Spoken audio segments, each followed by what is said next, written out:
Hey everybody, let me get the D&D screen up and running. No, that's not the one. There it is. Get this all set to go, and so that you can see everybody. Um, how's everybody doing out there in Chatland tonight? Oh, that's good. You know what we need? We need some music. We don't have any D&D music playing. That's a problem. As you can see, I am not at the top of my game this afternoon. We are getting to a slow start, but I promise things will get better because we have a fantastic, fantastic time going on tonight. Michael's got plans as usual. He's going to cause all kinds of trouble. It's going to be a good time. I don't think it will be. Oh, come on. Jen isn't looking forward to the things that Michael has planned. Oh, but she's looking forward to what she has planned. Oh my god. Sounds like a threat. It probably is. Probably is. The thing is, like, I know what I'm planning. It doesn't matter. I'm just gonna let it go how it goes. Alright. Why don't you all introduce yourselves and your characters and we'll get the hell started with this crap. We're playing the Road to Nowhere tonight. We're on the road to nowhere. Hello, everybody. I'm Steven. I play our lovable sorcerer, Michael. Friend to all. And it's going to be an interesting night because it's Operation Thorn. Oh, God. Oh, God. I know, so ready. Hey guys, I'm Dustin. I play Genevieve Brightwood.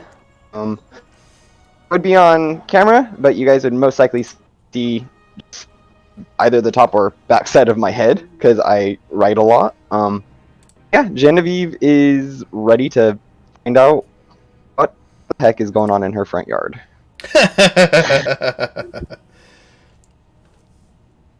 Oh, God. I'm Brad. I'm playing Caliph the Awathan Barbarian, and he probably just gonna sit back and have some ale and watch the fireworks. Oh, God. I'm Grayson. I play Garen. And yeah, Garen's here to watch the show that's about to begin. The show. That's the Oh, yeah, it's PG gonna be way a of show. saying it. It's gonna be a show.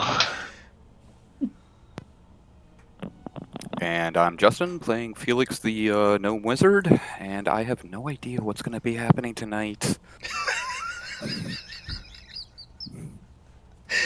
I am the Mark Knight. I am your dungeon master this evening and most evenings.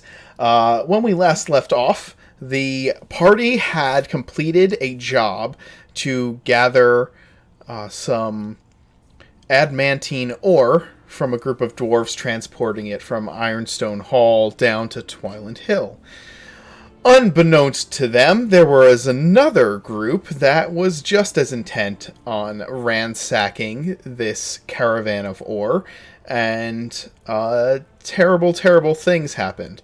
There were lots of explosions and many fireballs cast. In the end, our heroes saved the day, if you want to call stealing a cart full of ore saving the day, and were able to clear the bodies off of the road in time for a parade from Geneva headed by Queen Evelyn herself coming down the road. They returned to the town victorious, Felix having gotten away with swiping certain things that even the party is unaware of, only to get entrapped within one of Michael's many schemes dealing with Genevieve and Jane. As they marched to Genevieve's house, unbeknownst to them, where a lovely dinner table set with candlelight, fine wine and foods, a band playing some beautiful serenades, and fireworks in the air, sat in Genevieve's front yard. Genevieve, You suddenly hear music from outside your house, and your mother rushes to the door and opens it to see what the hell is going on. She looks outside and exclaims, "Oh, Michael, what have you done now?" As Michael saunters up and sits in one of the chairs at the table. A maitre d' of sorts comes to the door and asks if the Lady Jane is present for her evening meal. And that is where we will pick up with you, Genevieve, hearing this from the kitchen of your familial home.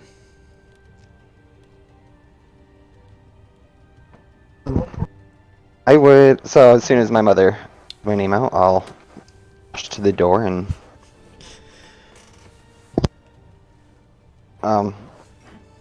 yell out to Michael, "What is the meaning of this?"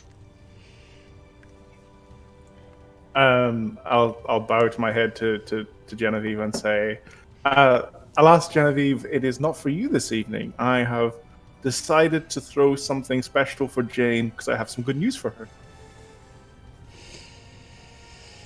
The last time we spoke, didn't I say if you came to my parents' house again unannounced, I would have 50 guard arresting you? If you'd like to arrest me for throwing a party in the honor of Jane, go ahead. Jane comes to the door behind you, Genevieve, and she places her hand on your arm and looks up to you. It's all right. Hey, Jane. Jen, it's all right. I can handle this. Just want to make sure that you are always safe. You're right here. Care right? about you. You're right here, right? I'll be a call away. Keep me. I can handle Michael, I'm sure. I handled my father. This is true. You're a strong woman. If you need help, Jane, I'm for you. I don't think he's going to attack me in the street. That's not what I'm afraid of. Jane. Jen. I know you want to protect me, and you've done so much to help my family, but Michael is of noble birth, and he understands things that maybe you can't. I need to know. I need more advisors than just you.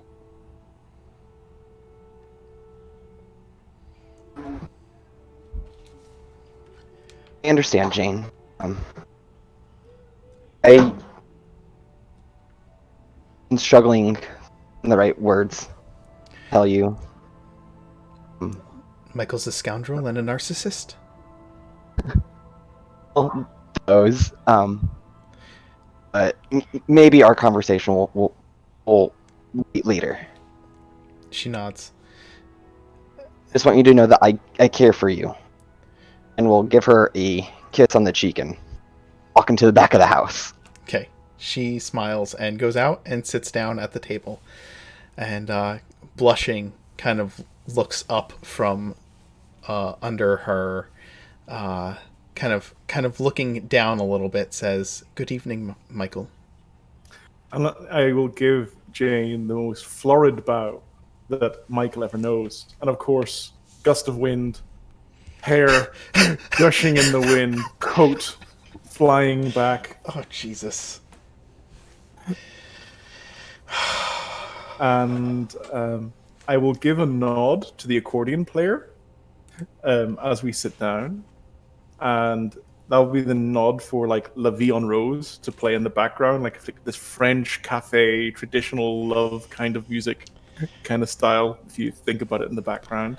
Out of character, are you really like recreating? Are you trying to recreate the scene from like, oh my God, the the Lady and the Tramp. Is that what you're trying to do here? You gonna have a bowl of spaghetti in the middle? No, that kind of vibe. That kind of vibe. And as the accordion player starts doing this kind of like lovely, soppy, romantic song, I'll look into Jane's eyes and say, "I have some excellent news for you, Jane. Would you do me the honor of having the first dance?" She kind of smiles and blushes and nods. And then I will take her by the hand, and I'll lead her into the very middle of like Jen's house's garden, and very gentlemanly, I'll get into the slow dance mode, hands on hips, eyes looking forward, arm out, and I'll start to gently slow dance with Jane before I start talking. Okay. She allows you to lead the dance, and dances very properly. Okay. She maintains an appropriate posture, not anything affectionate, but ladylike. Okay. While we're dancing, I will give her like the best Michael smile to see if I can get some sort of emotion out of her. Oh, as soon as you give her the Michael smile, she kind of blushes and looks down. Okay. Once she does that, I'll say, I'll whistle. I'll kind of get a little bit closer while we're dancing, and I'll whisper into her ear, "I have some great news." What's that? Well, first of all, I kept my promise. I found out where your people have been held, and then I'll explain to her about the warehouse, and who's responsible for the warehouse. And in the next couple of minutes, I'll also explain that I offered to pay for all the villagers to leave the warehouse, but they didn't. But I'll also say that one family managed to get out, and that they'll be coming to look for you and your protection soon. She says, I'm in no position to fix their condition right now. I haven't told you the second part. What's that? Well, along my journey, I met a very special guest. Do you know the Queen of Geneva? Did she say that? No, Or no, do you say that? I'm saying that. I'm Okay. saying that out of character to Okay. That's prompt okay. you. Thank you. Yeah. I'll say, do you know the Queen of Geneva? I've heard of her. Well, I met her for one of her first ministers or chief ministers. And this is all going while the dance is going on. Yes. And I'll say that I had a discussion with him, and I explained the situation of you and your family, and I explained that you were of noble birth, and I explained that as a noble, you'd be willing to serve your people in any way, and there is a possibility that you might be able to get a position at court in the city of Geneva.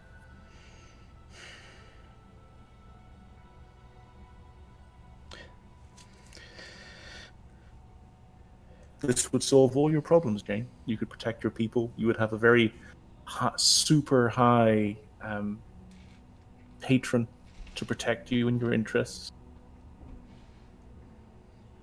How does this protect my people? What would Because happen to them if I went to court? You would take them with you. They would be under the protection of the Queen. You know this? I'm working towards this. This is just the first step. But I promise you that I would help. And I have. She takes a step back from you, kind of releasing the grip on the dance, and she sighs and looks up with you. Michael, she looks down for a second and fidgets, and then looks up. You've been very straightforward about the fact that Genevieve thinks she knows what's best for me and is putting me, it is policing me. You have made efforts to help my situation, but in doing so, you've made arrangements on my behalf without consulting me. I haven't made arrangements. I've only had discussions, which might lead to arrangements. But that's why I thought I would talk to you first. I just want you to understand that if you put me in a position where you think you know what's best for me, you're doing the same thing that Jen is doing in a different way. I need to be able to make my own decisions, as you've told me. But I do very much appreciate that you're looking at the best interest of me and my people. I don't want you to think I'm ungrateful.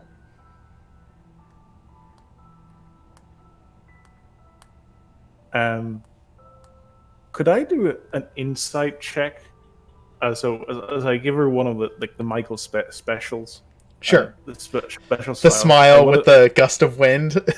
Yeah, the hair waving. Smile, gust of wind, cheeky, charming kind of look, kind of eyes looking into her, very, very, very deep into her eyes, just to get an idea of if I think she has any romantic feelings towards me. Go ahead and give me the insight check. Excuse me. How'd you do that?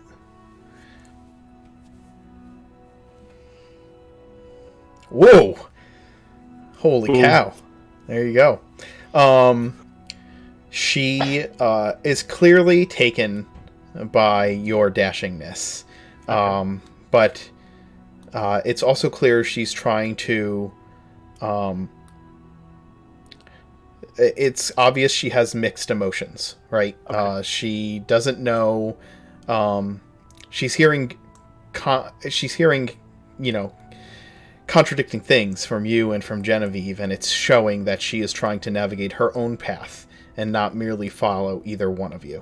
But it's obvious that she finds you to be as stunningly handsome as you know you are. Okay, so I'm going to use... tell me if this is okay, Mark. I'm going to use my insight to take advantage of the moment, seeing that she's in a fragile position and we've had a really serious conversation, but also we've been dancing and there's music in the background and there's clowns ready to play with the kids, and I'm going to use this moment to smile, and as she smiles back at me, to give her a kiss. So I'll step towards her, and then using my insight, thinking that this is the perfect time to go for it. Okay. You move in, and she lets you at the very start, but before it becomes anything more than a peck, she puts her hand on your chest and tries to just kind of gently push you back. Okay, but in that moment where she gives me the kiss, I assume that the orders were given before. I think I sent you the message that the fireworks would go up in that moment. There have been a few fireworks here and there entertaining the rest of the party, but at this moment they release the grand finale. In that moment, kind of sealing the moment for you. She presses her hand against your chest and pushes you just gently back, steps away from you, and says, That was very forward. And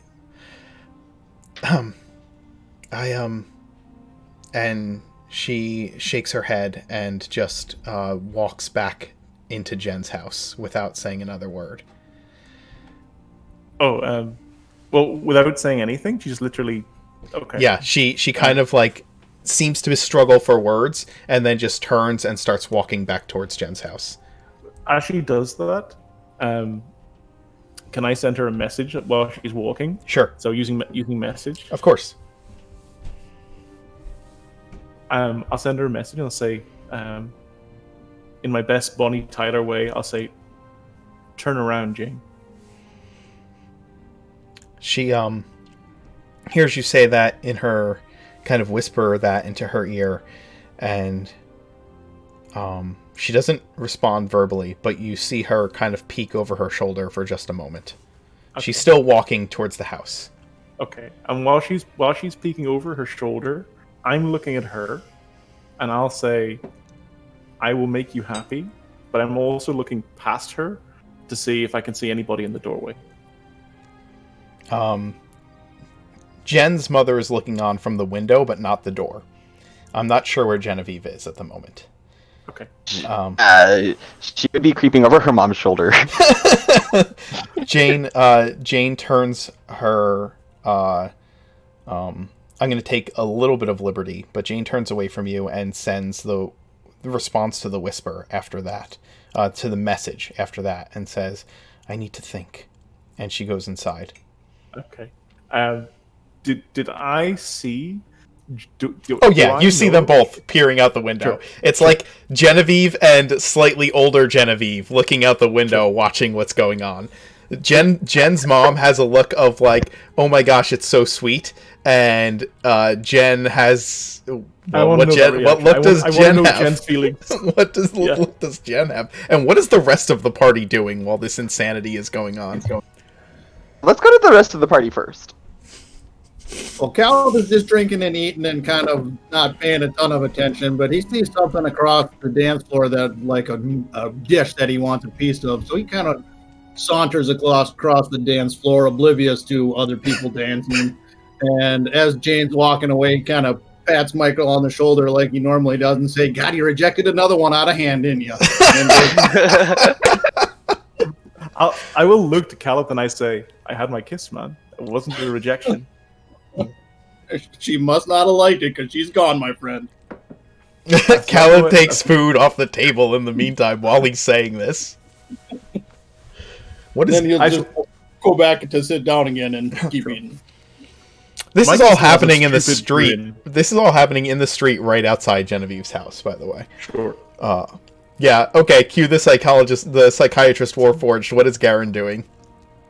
Garen's standing in the back because he doesn't exactly want to eat, does not want to dance. And kind of standing in the back, watching everything, seeing how everything is playing out, and paying really close attention to Michael and the way he's acting with Jane. And just watching what is happening from a distance, not engaging, but just watching. Like kind of at the edge, kind of like shadowy at the edge, because he doesn't want to engage. Ready for our next therapy session, taking notes. What's Felix doing? Felix, I've been watching interestedly. When the kiss happened, my jaw dropped, but now I'm trying very hard not to snicker to myself, and mainly succeeding. As all of this kind of winds down, there are footsteps coming down the street, and as Mark, I want to know Jen's reaction. Come on. Yeah, go ahead, Jen. What is your reaction? For Jane left the house. Like I said, Genevieve walked to like the back of her house, probably to her room. Right. Till her mom started saying, "Oh, how sweet," and then she's like, "Oh no, I would say Genevieve probably shows up around the kiss, in like. He is frustrated. She's like sitting there like arms folded and crossed like on her chest. As soon as she eye contact with Michael, she just gives him a look. Tell me about that look. I want to know what it does.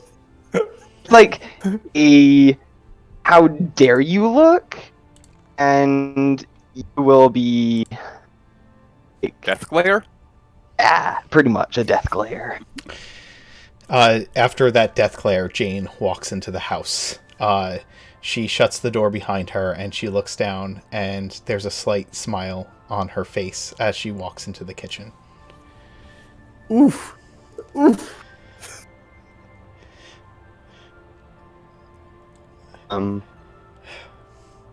She looks very pleased with herself.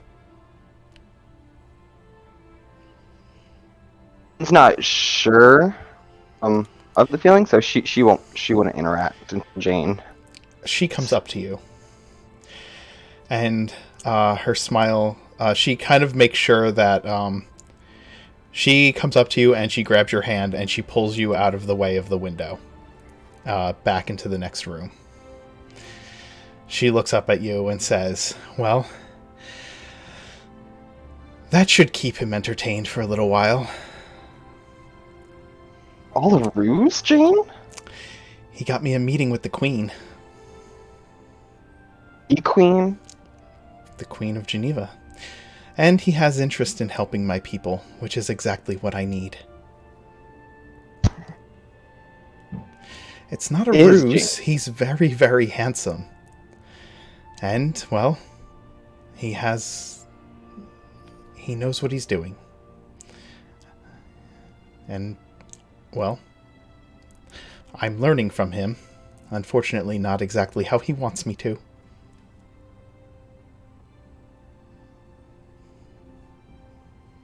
Midly, Jen ask, what are your thoughts of me? She smiles. Jen, you've kept my sisters and I safe, and you have done right by me so many times. I still need you to do that, if you will. Like I said, I truly care about you. Well, I'll always be there if you need my help.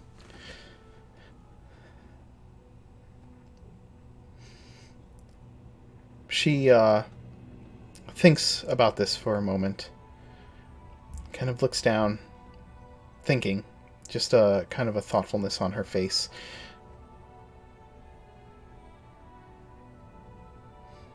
Genevieve, in what way do you want me to care about you? She looks back up. That was a very, very leading question that you asked me. So, it makes me curious.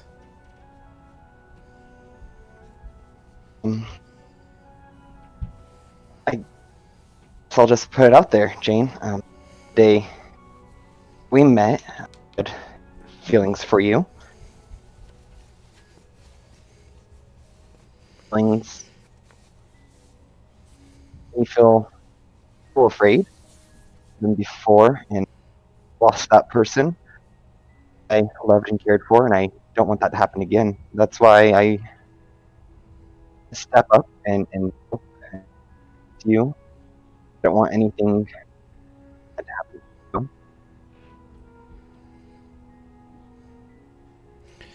Nothing bad is going to happen to me, Jen. Michael has taught me how to think for myself, and he's also taught me that sometimes you need to set certain expectations for people, and that people will do what is needed, if what you expect them and want them to do, if you tell them what they need to hear and show them what they need to see. And you have taught me that it's okay to be both vulnerable and strong. I think I need to go to bed and think about a lot of things. And she kisses you on the cheek as you kissed her before, and she heads up to bed herself.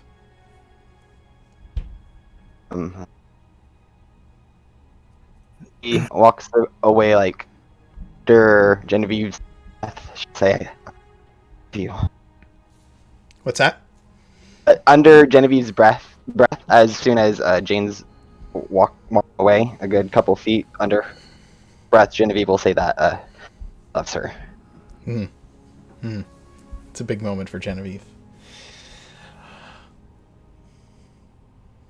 Well, you're all left there, and as things are winding down, as I said, with the 4 gentlemen of the party standing outside, Jen's dad comes walking up. His jerkin that has the symbol of the guard is draped over one arm with his helmet in hand, and he's just kind of like walking down the road towards his house with that weary end of the day look on his face, and he looks up and just goes, "What in the name of the gods is all of this? And why are you on my yard?" I point at Michael. I will give him a very, very deep bow and a very large smile. "I'm not paying for any of this, am I?" No. "All right." And he turns and walks into his house and shuts the door behind him. I'll walk over to the table and hand Caliph another pastry because I think he's hungry. Thank you. I think we've all become feeders of Caliph, basically. The door opens one more time and he looks out, and her father looks out at you, Michael, and says, "You're going to clean this all up, right?" The employees will, yes. He nods and shuts the door again.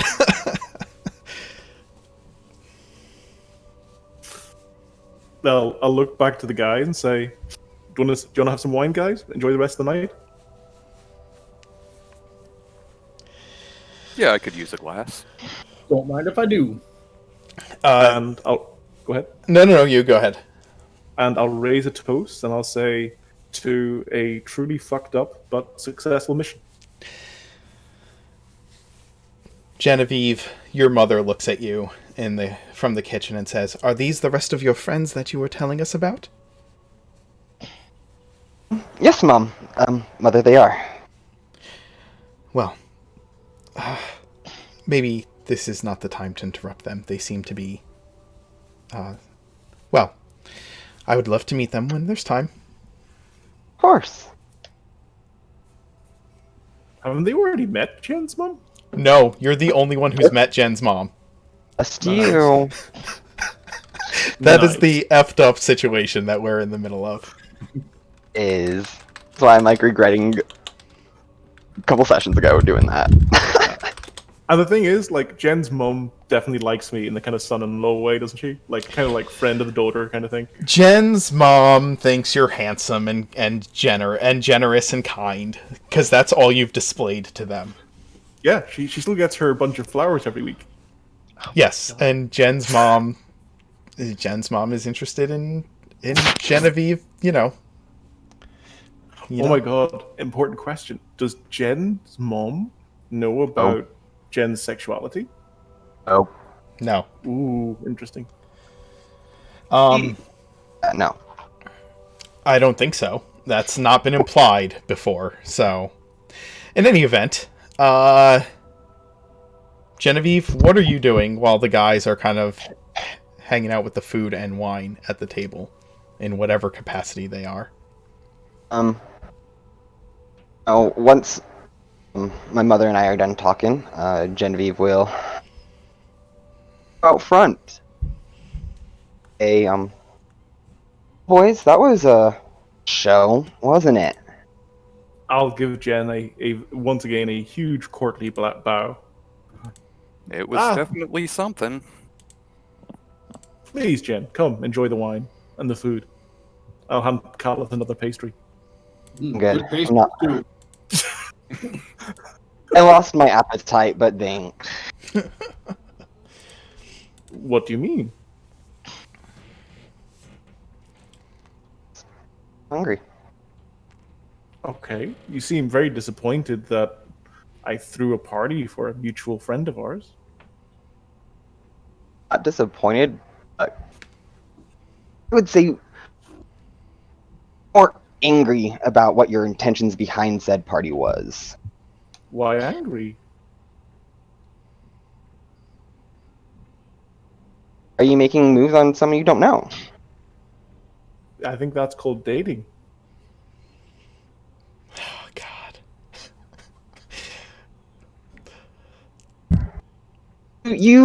Michael, you've said something about how I don't know nobility. You don't. I've been in the court. You've been in court. You've been in You know a how court. to- That would make sense.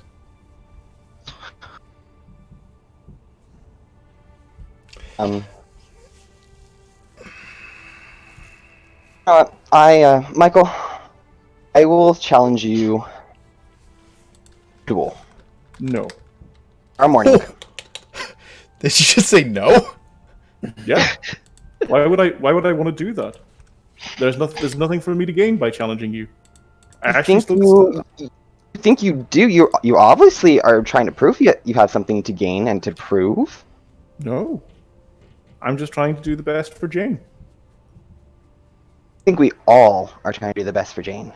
Let me ask you a question, Jen. How do you think Jane would react if you told her that you want to fight me?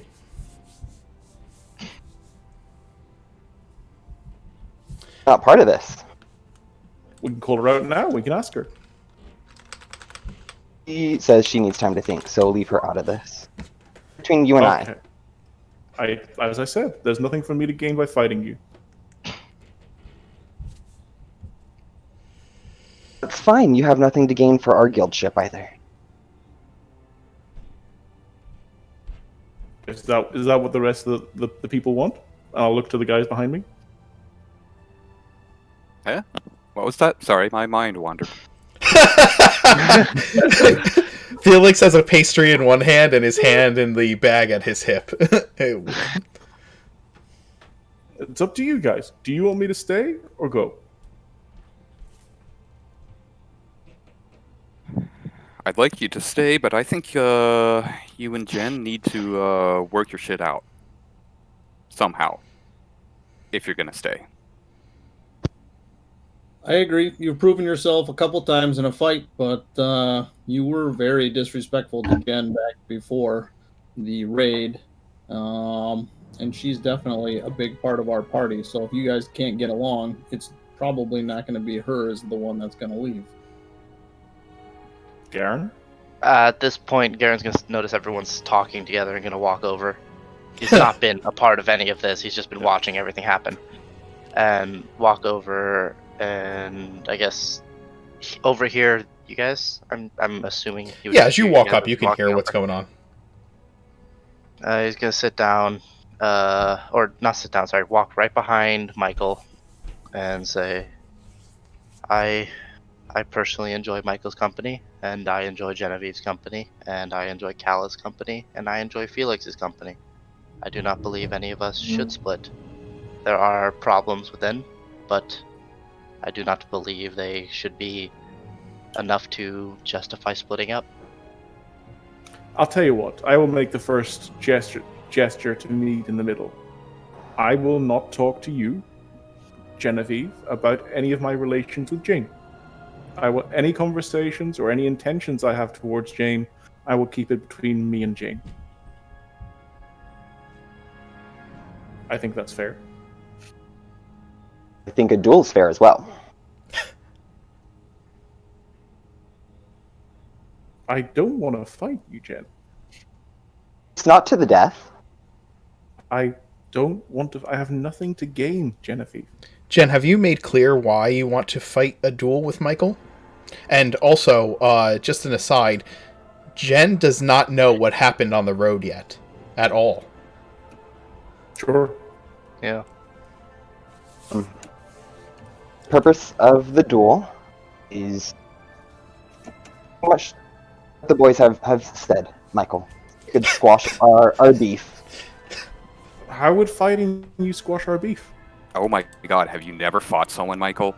Like, outside of, life and death? Outside of fire? Without magic? Without what? So Magic. You're asking somebody who survives by magic to go without magic to fight somebody who survives by the sword for her to fight with a sword. That doesn't seem... I will fight with a dagger. I won't fight with a sword. That doesn't seem very fair to me, and there's nothing for me to gain. He kind of has a point. Garen's gonna place his hand on the back of Michael and say, "Well, a duel tends to get rid of bad blood. If you, let's say, no weapons, and you are to fight with only fist." I am.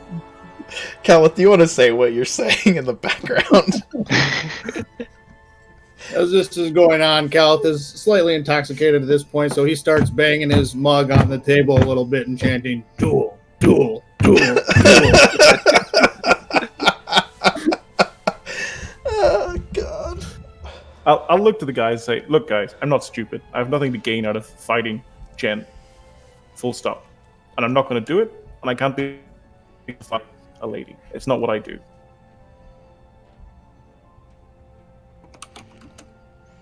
Garen's gonna mutter Didn't you under his just breath. fight a lady? Didn't you just fight a lady? Yeah. That's exactly what Garen was going to say. Which lady did I fight? There were a few. Yeah, you know what I mean. Well, it wasn't much of a fight.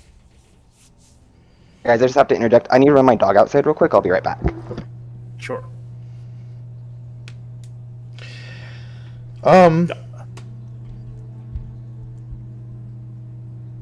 All right. It's kind of a Genevieve moment, so we kind of have to just wait for Dustin to get back with his dog. In the meanwhile, out of character, just for the record, like Michael has no intention of having a fight. yes, obviously. He doesn't see any benefit whatsoever. It's just something he wouldn't do. Mm-hmm. Yeah. Chat's all over the place on it. Dio said, "Jen, don't fight in front of the kids." Need to Garen, learn how to toughen up. Garen's not trying to date Michael, by the way. While we're waiting, I'm just gonna I guess I'll make a few announcements real quick while we're waiting for Dustin to come back. The Friday game, the new Friday game is still looking for a couple of more players. So if you are interested in playing alongside us, go to our Discord and check out the opportunities for that. There is an application process. Quick reminder that if you've given us your subscription through your Amazon Prime subscription and you've subscribed to us, that doesn't automatically renew, but it is always free. And if you appreciate what we do, we would be very, very happy to receive your Amazon Prime subscription. That would be amazing.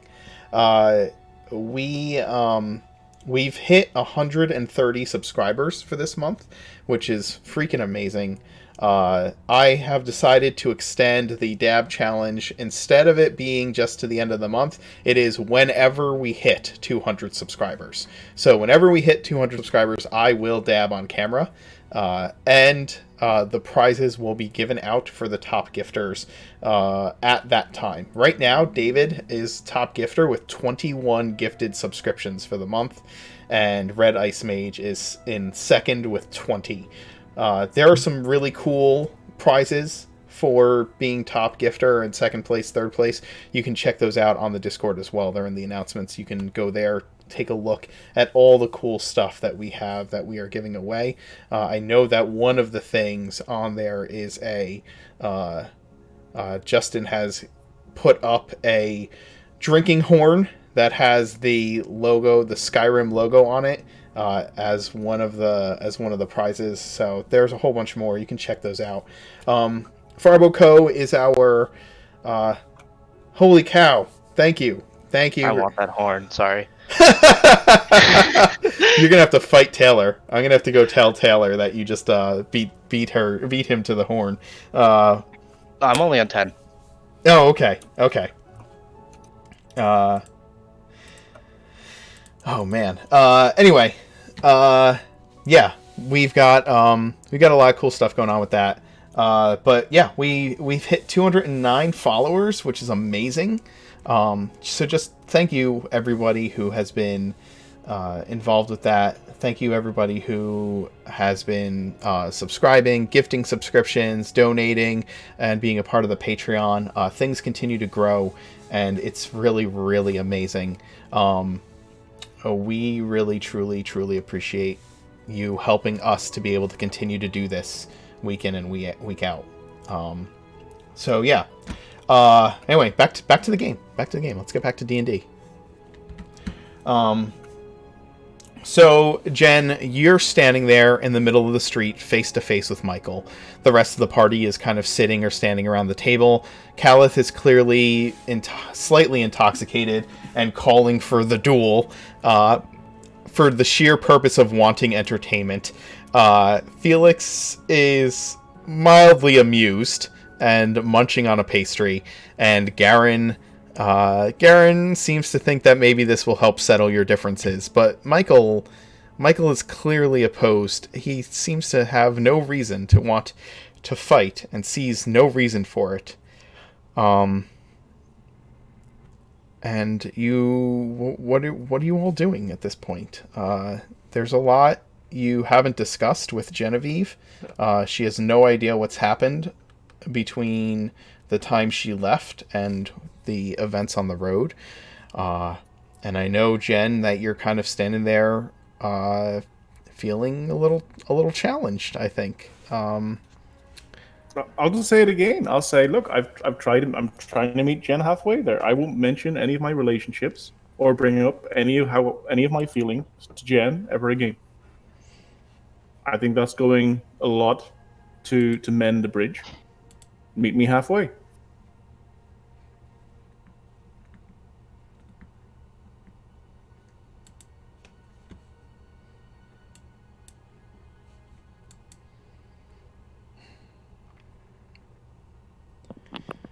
Maybe you two should just stop pursuing the same woman?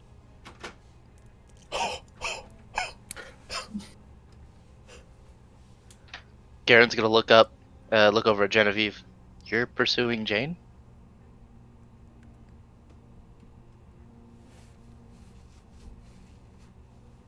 By the way, Garen, that's something that can cause a lot of friction between two people. Is Dustin back? He said something in the chat, so I thought so. I think he's Is he word back? struck. He said thanks for the. I didn't.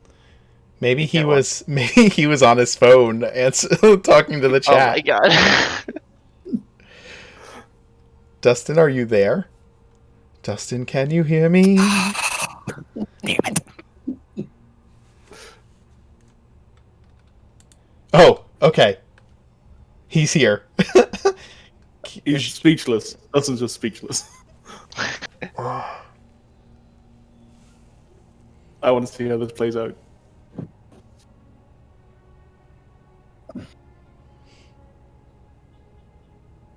We're all waiting on Dustin. Oh no, did he drop out? Discord must have busted.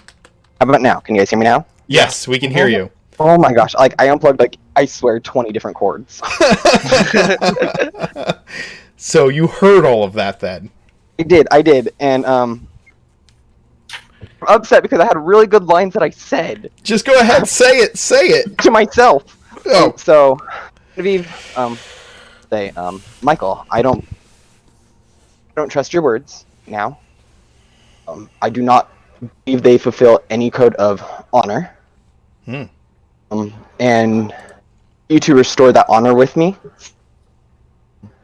Duel is the only. It will happen. No, I'm not doing a duel. Why? You didn't answer Felix's questions though.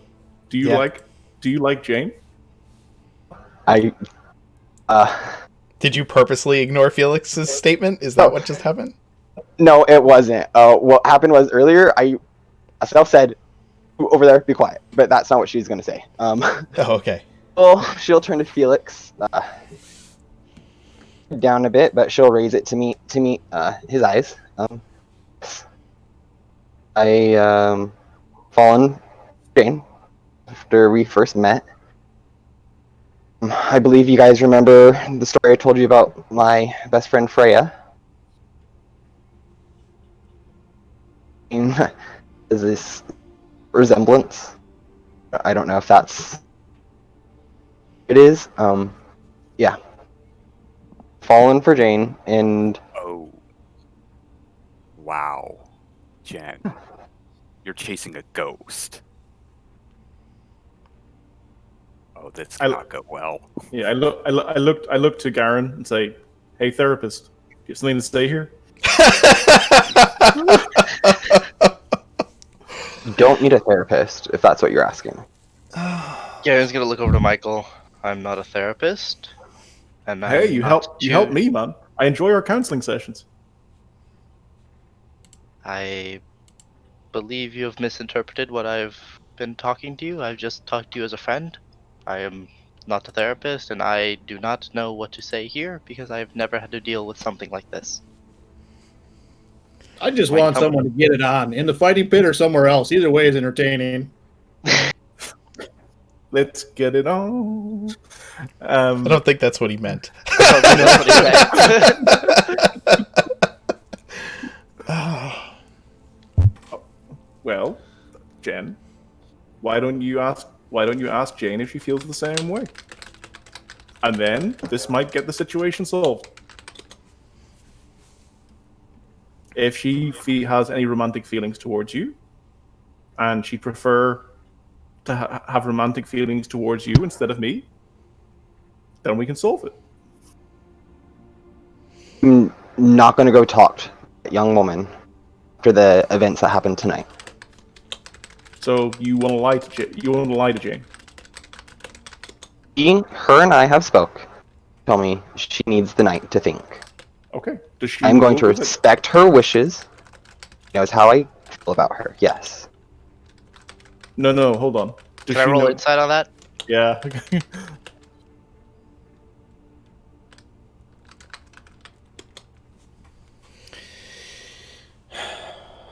Let's see that roll. Whoa, what is with everybody getting nat 20s on insight checks? Holy crap. Did you tell her how you feel? Genevieve is telling the truth. You kind of told her how you felt. Kinda. I mean, she did say her feelings, except last part. Yeah, okay. Yeah. So you were... Yeah, but she doesn't know that you romantically like her, though. Yes, she does not. You did not make that clear. Yeah, She okay. straight up asked you how you how you wanted her to care for you, and you gave her everything but the everything but the realness. I think she was trying to get there. Yes. Lost. Yes. All right. After Uh, you say that, yeah. Garrett's gonna look over. But did you though? You can tell, I will say this, with a 21 insight, you can tell that Genevieve definitely believes that she told Jane the truth, but you can also see that there's some hint that she held back. Okay. Then Garrett's gonna look over. Did you tell her everything about your feelings towards her? It's to Jen or Michael. To you, Jen. Sorry. And Garen thinks he's not a therapist. Garen's wanting to learn about human interaction. He's really confused about this because he's grown up basically with only men. Genevieve will turn around to see if her brother is still at the window. No. Um, Your house has slowly darkened over the course of this conversation. because this is a conversation I'm not ready to have with my parents.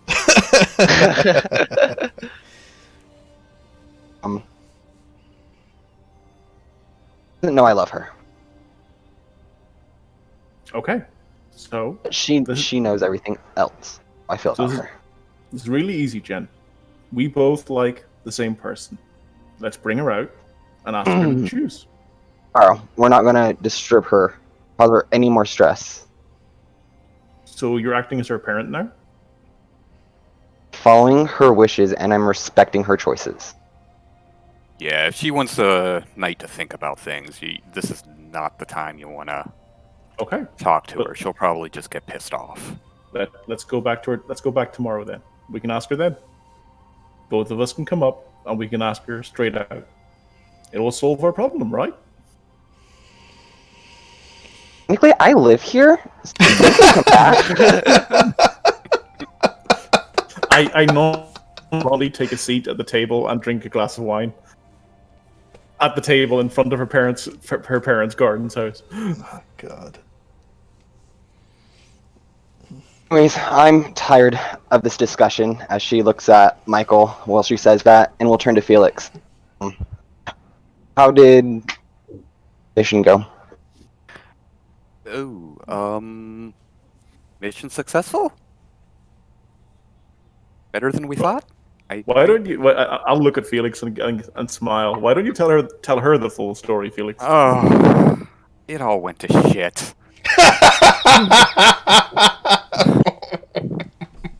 So, did you guys go against what I suggested to do? We tried. We had a really, really good start. You guys didn't Really kill... good start. I don't think you guys killed any of the dwarves, right? Oh, wait, Michael killed all of them. Things were going really well, and right up until, like, another band of bandits or whatever they were decided to attack out of nowhere. We ran into Well, more they- hired thugs. Yeah.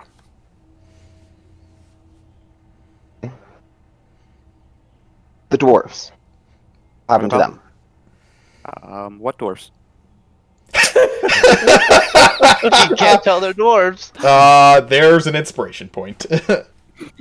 They kind of got caught in crossfire. To be fair, the interlopers, they started slaughtering them.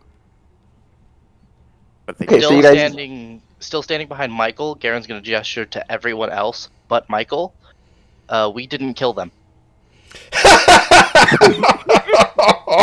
Oh my God. But just kind of standing above him, gesturing, not like pointing him out, Not like purposefully not pointing at Michael, but like... but not pointing at Michael. Right, yes. Oh, of course, as Genevieve turns to see that, she obviously well, that's no surprise. I'll say I'll just shrug my shoulders and keep drinking my wine. I'll say if you want to blame anybody, blame the eyebrow. Eyebrow isn't Yeah, a person. That's fair. That's fair. Blame the eyebrow. Yeah. Yes, Felix did an excellent job of fooling the dwarves, and as they were walking away, some jumpy, twisty, crazy, acrobatic lady dropped out of a magical hole in the sky and started killing everybody. That's incredibly accurate. So of course we did our thing. Good news is, hey, we managed to drive them off. We got the mission finished. Good. Ooh, Bad news. One of them escaped. Yeah. Yeah, she poisoned the shit out of me, and she still got away. Well, we should keep our eye out. Maybe I don't know. Most From what definitely. we've been, What did they tell us her name was? The Black Lady? I don't believe so. From what we've been told, we don't want to keep an eye out for her. We met the queen also. You met her entourage. Well, yeah. Didn't meet her directly, but They here in Killen Hill? no, of Geneva. Well, they were on the road. I didn't know if they were coming here or. They're here. Like, she is in town right now. Oh, I might get her to meet her. I might get to meet her, Jen, the Queen of Geneva. You know, I kind of want to go with her. I want to meet her too. it's so exciting. Wow. You just see like Felix and Genevieve like fangirling right now. Yes, Felix, that's absolutely an inspiration point for the high pitched squeals. Actually, this entire interaction, everybody can get an inspiration point for this entire interaction. It's been fantastic. You guys, I love you guys that you guys are conveying the previous day's mission in combat, in character, and it's fantastic. All right, guys. You wind down your evening. Eventually, I'm sure that Jen will head inside, and the rest of you will head back to the inn. I'm expecting that that's what your plans are. And let's take a quick break because I need to take a quick break, and when we come back, we'll pick up the next morning. We'll be right back. I have a quick thing I'd like Sure. to do before. Actually, I don't want to head back to Azure Wand with everyone. Okay, where are you heading? I am actually going to whisper to you. Go for it.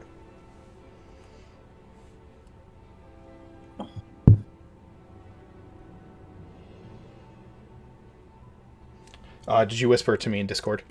I am whispering to you on Roll20. Okay. Quick. All right. Of course, Felix is refilling all the wine glasses. Ever the bartender.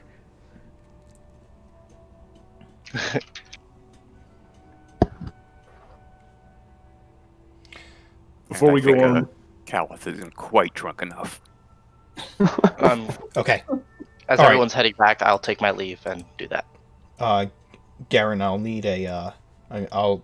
Investigation, I'm assuming. Yes. Okay, you do that. And guys, I'll be right back. And if you want to hang out and talk with the chat, you can. If you want, I'll throw the be right back screen up. It's up to you guys. I'm happy to hang out with the chat. Cool. Yeah, leave it up. All right, hang out. Chat, what do you think? Tell us your reactions. We want to know. And be honest. I'll be honest, Jen is gonna have zero love in her life. We'll keep stealing everyone. You're the entity that stole Freya. I didn't steal Freya. How did I steal something? Joking. I mean, I'm not saying that Michael wouldn't if he knew her, but sure. Oh my god. I'm so glad Genevieve does not have a sister.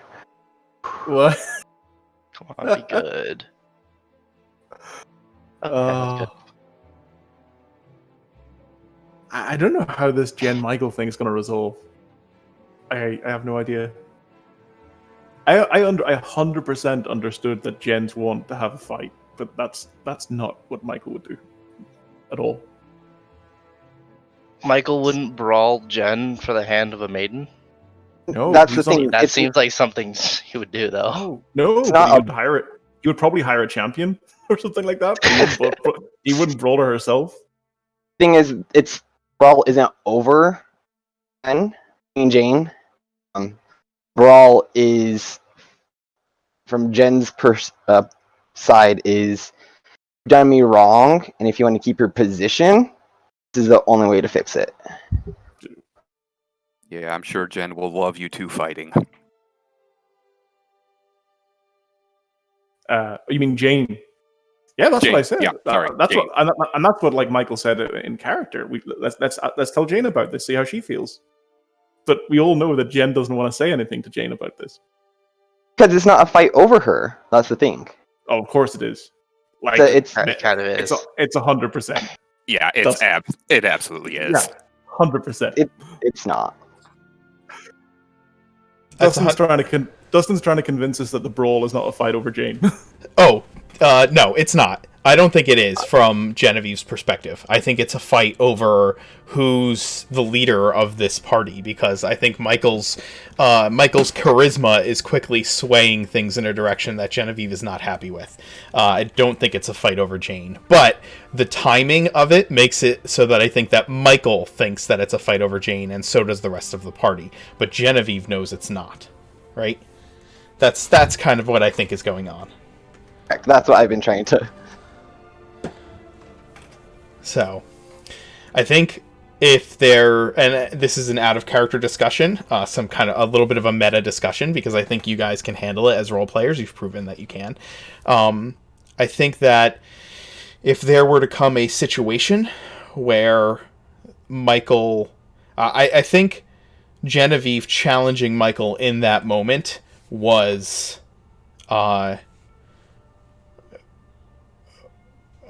made for a mixed signal for everyone. And had it come up at the moment, if when you guys were arguing about how things were to be handled on mission, and Genevieve was kind of like, I don't know who you think you are, but I'm tired of you like stepping in and trying to drag us through the mud, like, and challenged him there, I think it would have been perceived very differently than Jen coming out after Michael has tried to woo Jane and saying, I'm challenging you to a duel right here, right now.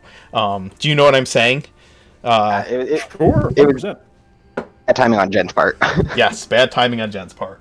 And that's okay, because I think it adds drama to the moment, and I think it adds drama to everything everything in the situation. I think it's good.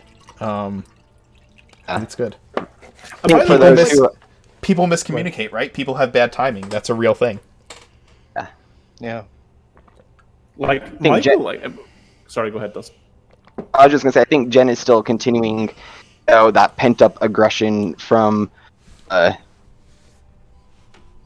From the argument. That if anyone's on Discord that have read the argument, he's still right from the argument about how to handle that job. Yeah, absolutely. The thing is, I think like Jen, Michael has no. Michael doesn't want the leadership. That's not something that Michael's into. He doesn't want to be the leader of a guild. That's the thing, Like, though. Michael he is has no naturally interest. charismatic, right? And Michael's Right. natural charisma kind of forces people to take a side. So it seems that way, right? Yeah, sure. But he has no interest in like saying being like the leader of a of a fighting guild. It's just not what he wants to do. Right, what he wants to do. Absolutely. Okay. I think everybody's back. So, Jen, you go home. Garen wanders off, and the rest of you head back to the inn. The next day, as those of you who gather in the common room of the Azure Wand gather, there are several pieces of mail delivered to your table with breakfast. One is addressed to Master Felix Faustus from the royal entourage of Geneva. There is an unaddressed letter for Michael, and there is another unaddressed letter for Caliph.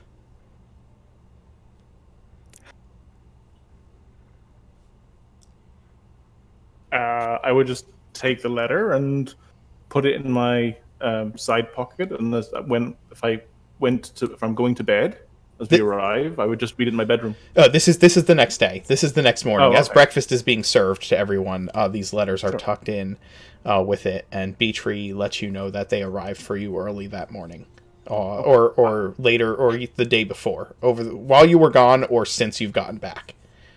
I'll just say to the guys, if we're all sitting at breakfast, I need to read this, and I'll go to a table by myself and say I'll be back in a minute. Okay. And I'll read it in private. Okay. Cal will read his right at the table. Okay. All right. So, Michael, your letter is a letter from Mr. Colebrook asking if you can meet. Sure. Simply stating that there are other business opportunities at hand, and he would like to have a conversation with you, if available. Sure. Can I just use prestidigitation just to burn the note, into ashes? Yeah. Yep. Yeah. That's fine. Caliph, your letter. I'm sorry. Well, yeah. Never mind. Caliph, your letter is from the Horn. Simply stating that you're the type of person that we look for. and it states two things. Number one, they would like to offer you the opportunity to compete in the professional matches as opposed to the amateur bouts, and that they have further requests for you and your friends, and it is signed LL. Felix, yours is a royal invitation to Castle Greybill, the royal visitors' suites, to meet with one Queen Evelyn and her court, as a means of personally thanking you for sharing information that is vital to the defense and protection of the kingdom. Oh god, I need a shot. And that you are welcome to bring one guest with you for both your protection and your emotional benefit.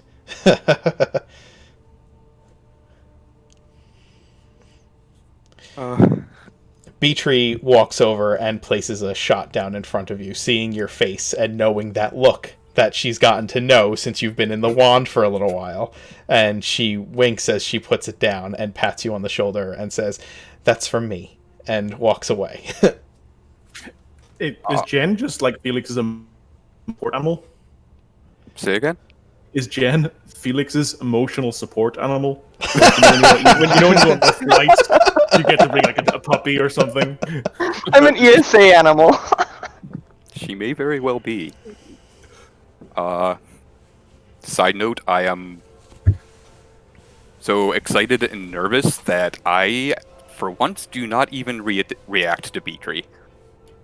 Nice. Oh god, I'm gonna have to get different clothes. Oh, the meeting's that afternoon. Oh god, I've gotta go shopping. Oh fuck. Guys, I'm gonna go see the queen.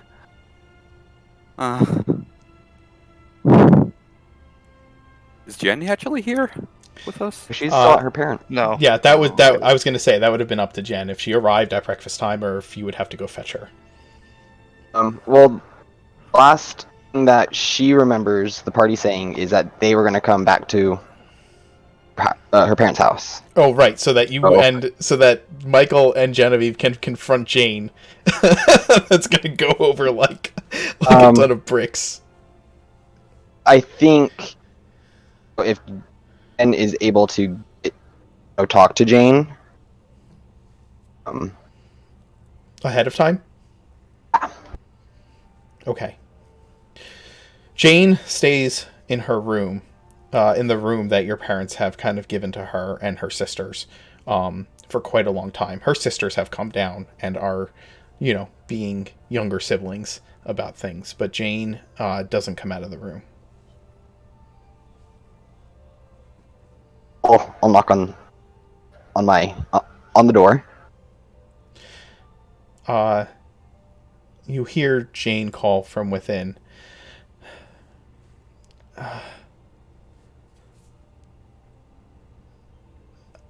Jen, is that you?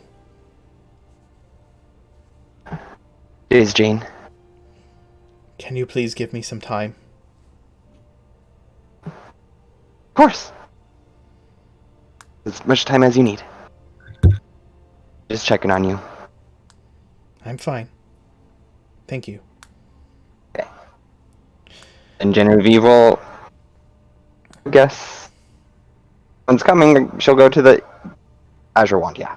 Okay. Well, what are you guys doing after you receive your letters and your breakfast?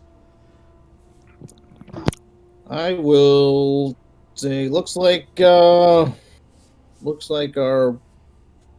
work paid off so far. The Horn has invited us to do some more jobs, and I'd show them the letter.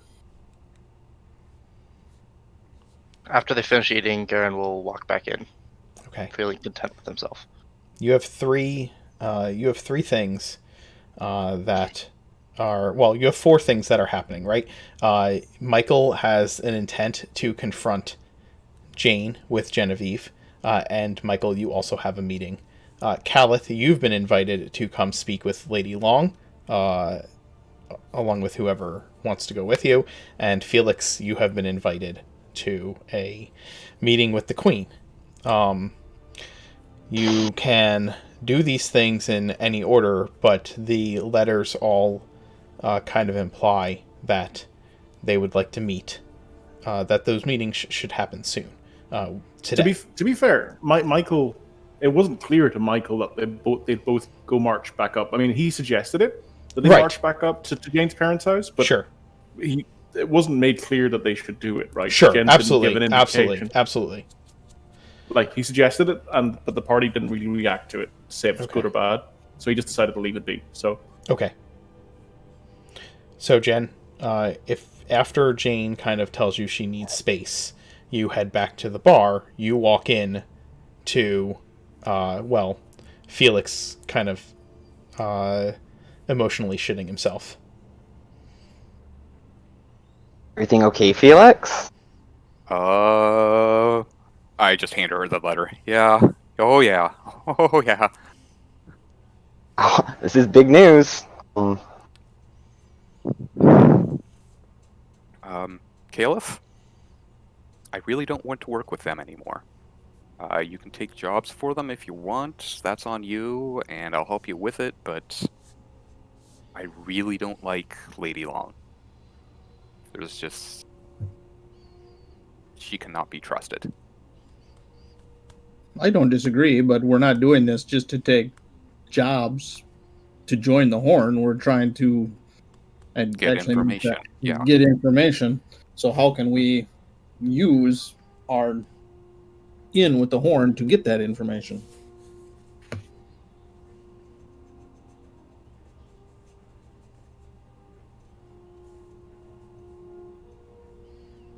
You could say that you've been hearing rumors that the gangs have been taken out one by one, and you want to know if you can help with that?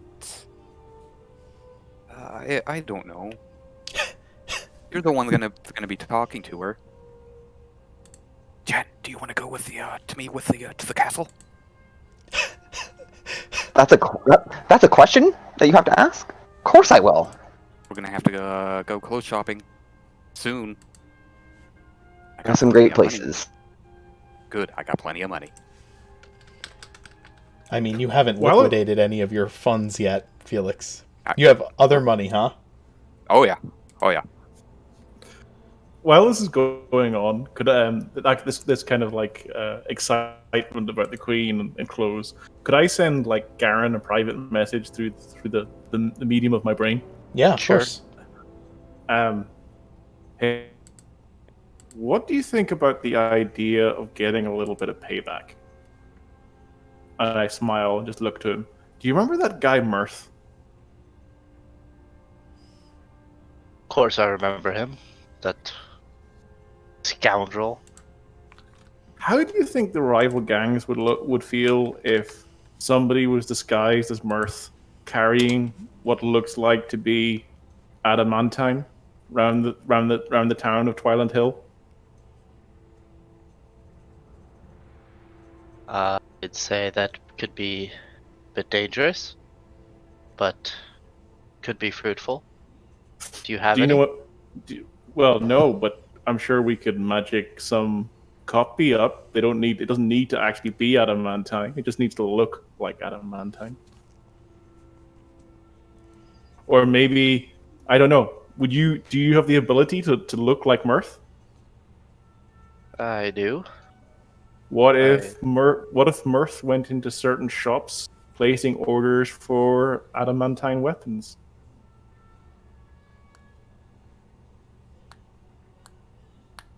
News would travel fast, right? News would travel fast. Well, yeah, outsider coming into town, placing order huge quantities for adamantine weapons. I'm just gonna use a little DM interaction here to make you think, Garen. You found out that shipment of adamantine that you stole was supposed to go to the scrappers, and you have an in with the scrappers, and they make weapons. I know. That's why I'm thinking about. So it's. So if you walked in looking like Mirth, oh god, I would. Yeah.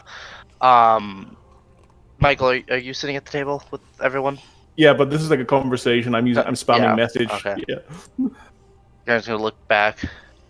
It could be done, but the weapon makers are the ones we stole the adamantium from. And if we were to place an order, chances are I would die on the spot. But let's say if Mirth started asking around in different spots, and then he disappeared. But would it be clear that it was Mirth doing it? Do you know what I mean? So basically, the idea is that it could be. Why don't you guys plot this on the side, okay? Rather than at the table space. You guys can plot this. Since you're having a side conversation, and since Mirth is in the chat, why don't you guys have this conversation in Discord? I'm totally cool with Cicada just like going, you mother. You guys are awful. As you keep talking, Michael, Garen's gonna respond. Perhaps we should talk some other time. Okay. Together. But okay, let's do that. I think that Garen is totally on board with this. Is that correct, Grayson? First, get your hands on adamantium. Okay. And Garen's gonna leave it at that. Oh my god, you guys are awful.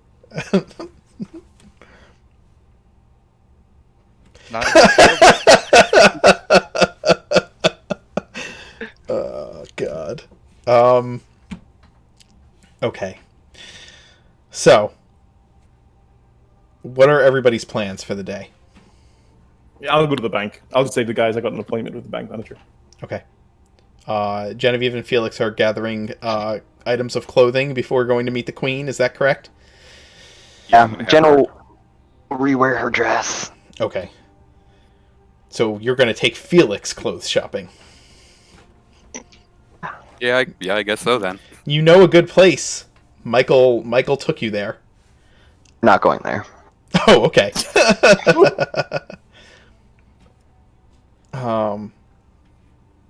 And I'll also ask Garen if he wants to come with him to meet Lady Long. I'd be happy to meet her again. It could prove fruitful for the future.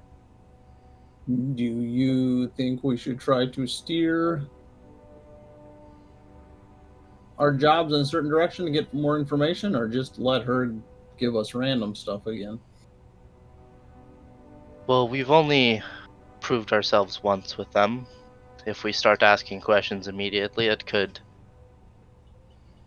not be good at right now. But perhaps we should maybe take one more mission then ask, and I can see if I can steer it towards the proper information we want later.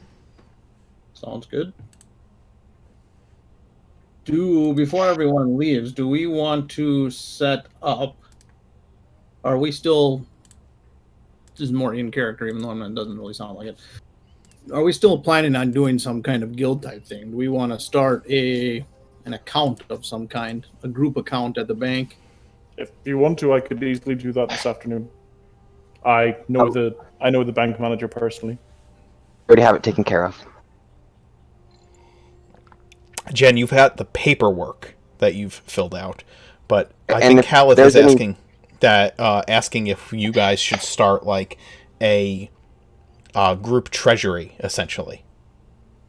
Oh, sorry. I do. Am I correct, Caliph? Is that what you're suggesting? Yes. Now that we have come into a little bit of larger piece of funds. Can I be frank, Calith? I need to know that you guys want me in this guild before I put money towards it. That's understandable. Out of character, how much time does he have left on his month?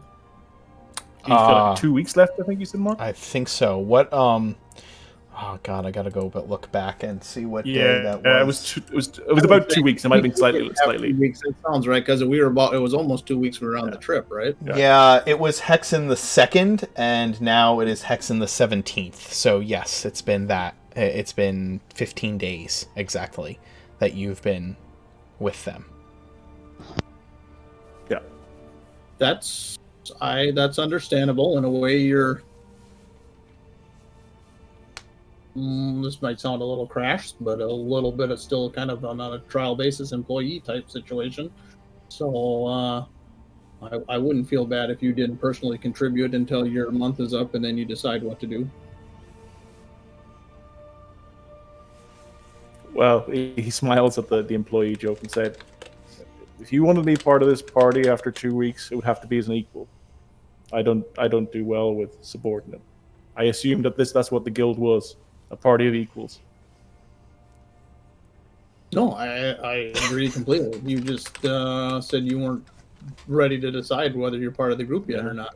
Well, I was assuming you were going to decide at the end of the month. It depends on you. It depends on you guys. I think you know that I'm as modest as I can be. I think you know that I'm good in a fight. But at the end of the day, I want to make sure that I'm wanted. If I'm not wanted, then I want to know that too.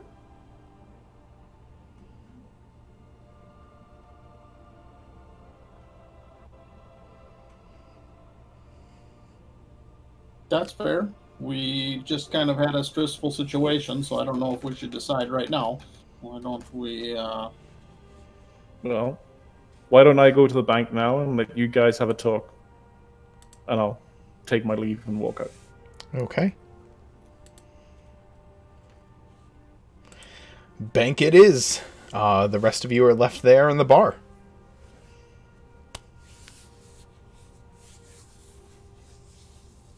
Guys, what do you think? I think if the issue between him and Genevieve gets worked out, he would work out just fine.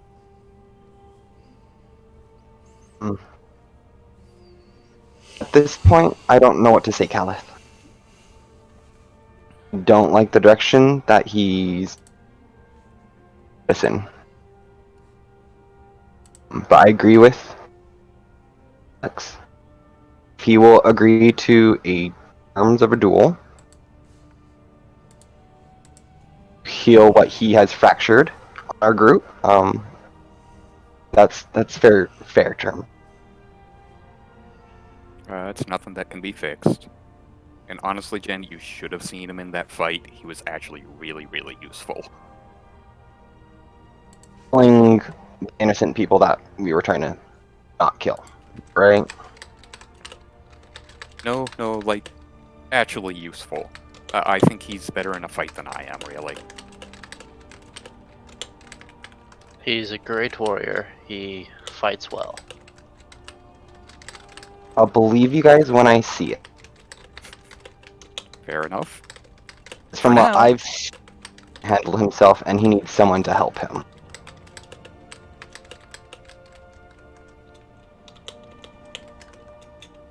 Fair enough. For now, you want to help me get some new clothes? Of course. Let's go. I got plenty of money to spend. I will show you the way. See you guys. All right.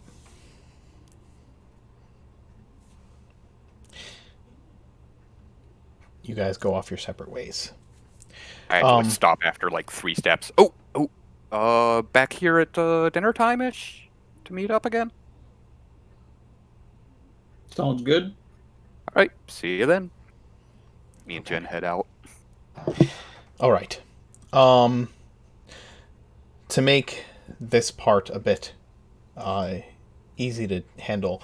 Felix, buying a set of fine clothes is 15 gold off the rack. To have it adjusted that same day, it's going to cost you an additional 10. So I help with the adjustments. you can help with you can do the adjustments instead, if you'd like, and that would save the 15 gold. Up to you, And, Felix. I went like top of the line clothes Okay. for this. If that it now obviously you cannot have anything like tailor made, because if you did, it's going to take too long. But if you want to find something more expensive than fine clothes, then what price range are you looking for? What kind of clothing are you looking for here? I'm willing to spend up to 200. Okay. You find the finest gnome-sized clothing that you can find anywhere in the city. It is like, I'm talking buckled shoes and like the top coat, vest, like just everything, including all of the necessary accoutrement that would go with it. Whatever you want to look for, you just pop that up on screen and you can find it, and I will or at least send it to me in chat, and I will let you know that you could probably find it if you're willing to spend that much. Let me see.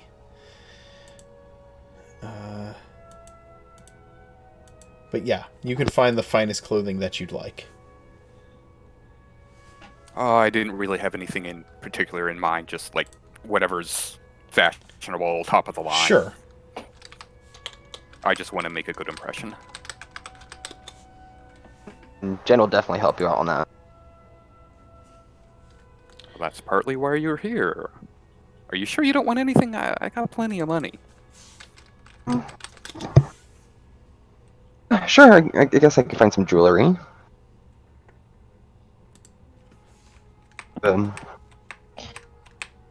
Enhance the dress.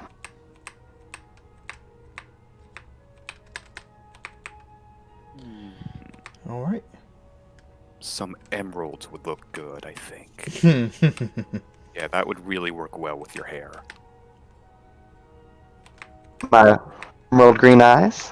She bats her eyes to you.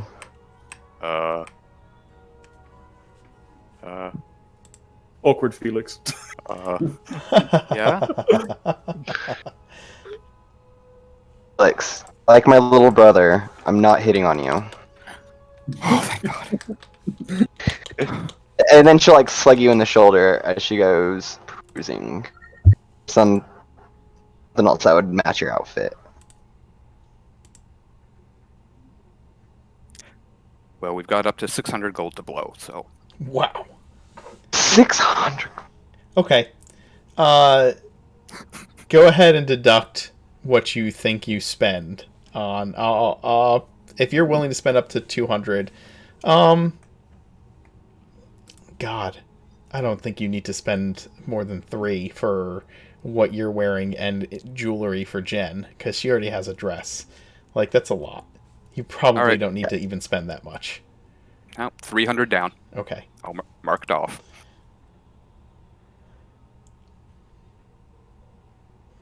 All right.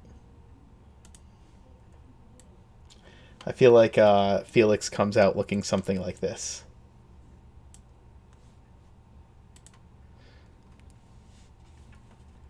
I don't know if you guys can see that. I guess you'd have to be in chat. I can drop it into the game.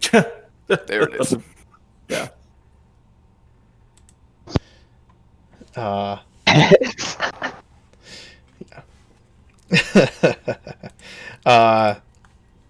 And you guys prepare for your meeting with the queen.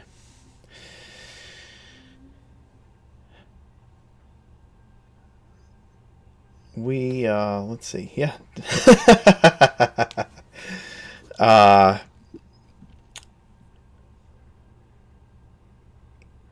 you head to Castle Greybill. It is down the main thoroughfare and on the north side of Twiland Hill. When you get to the castle is an open courtyard building. There are city council guards all around. They wear the livery of Twiland Hill. You announce yourselves to the guards, and you are escorted through the castle up to the upper floors of the keep. The castle is mainly used for visiting dignitary, as there's no king of Twiland Hill, right? It's a city council of elders, or of basically ministers who oversee the city. As you get closer and closer to the Queen's chambers, you can tell that you are, because you see more and more Genevan guards. And as you approach these large, finely carved wooden doors to this suite of rooms, the guards flanking it are two of the horsemen in their full silver armor, standing on either side of the door. When you reach the doors,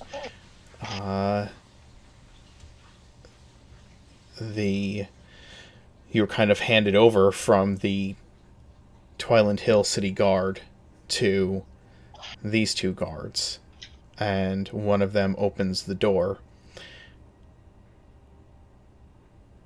You are met at the door by the captain of those guards, and he looks down at you, Felix, and looks to Genevieve, and he greets you. He takes Genevieve's hand, kisses her hand in gentlemanly fashion, and looks down to Felix and offers a handout. I shake his Curtsy. hand. Captain Eden, good to see you. This is my +1, Lady Genevieve. Lady Genevieve, it is welcome to have you here, and Mr. Faustus, equally welcome. The Queen is prepared to meet with you, if you will come into her antechamber and have a seat. I am sure she will be out shortly. Make yourselves comfortable.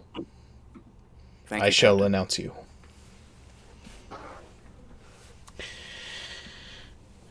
He leads you into the room, and you are led to a fine parlor.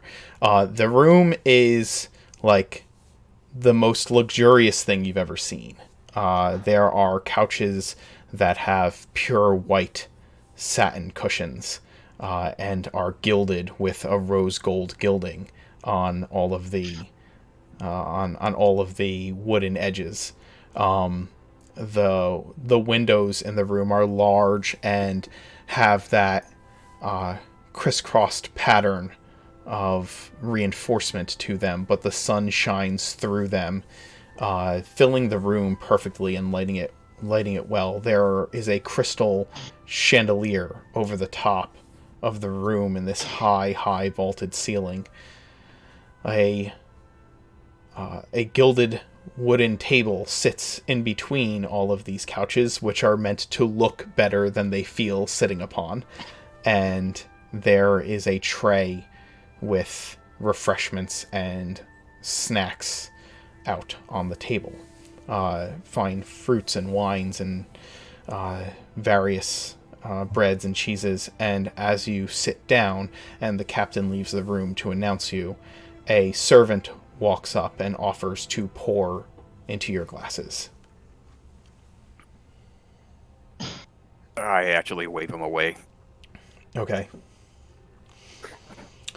The doors to the next room swing open after about 15 minutes, and the captain of the guard stands at the open doors and announces, "Her Royal Majesty, Queen Evelyn, and her advisors. Please stand for the Queen." Stand. He marches into the room and steps to the side. And Queen Evelyn of Geneva enters the room. She is radiant. She wears an almost shimmering silver dress with a simple silver and dusted with diamond crown on her head. It's almost like a tiara in red hair that is done up. She is elegant, and she has an air of authority about her that is both learned and bred, and she has a look that is both generous and kind, and also knowing that she is in complete control of this situation. There is nothing about her that seems haughty, just this sense of knowledge that she is the queen. And yet, she is no older than Jane. She walks into the room. Behind her are 3 people walking in along with her.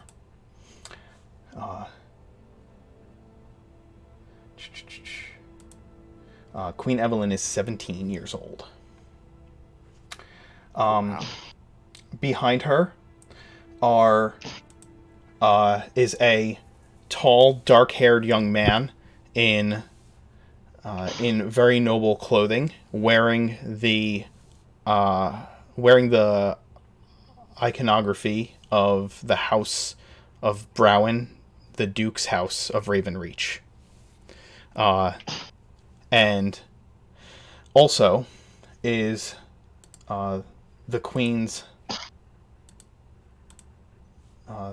priestess, Priestess Clara Sir, is walking behind her as well. And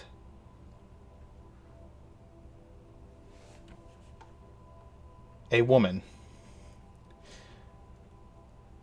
Felix, your eyes widen as Juliana Livius walks into the room behind the Queen. Fucker. Sorry, you weren't supposed to hear that.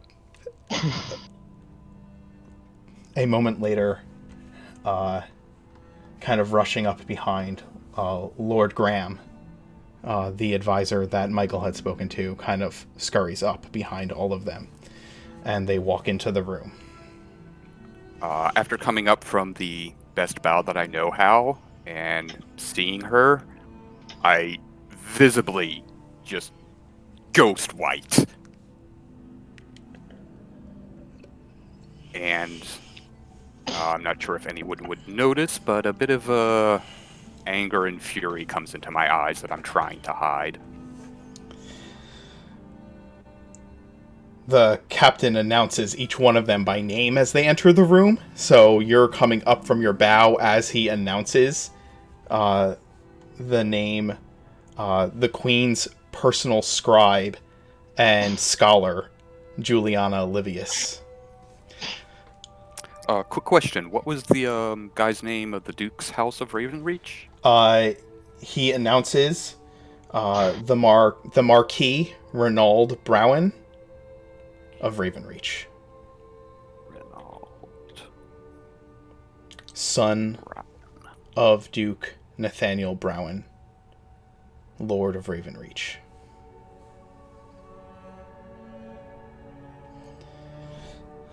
Lord Niles Graham, he states, has the title of the Queen's political advisor and economic strategist.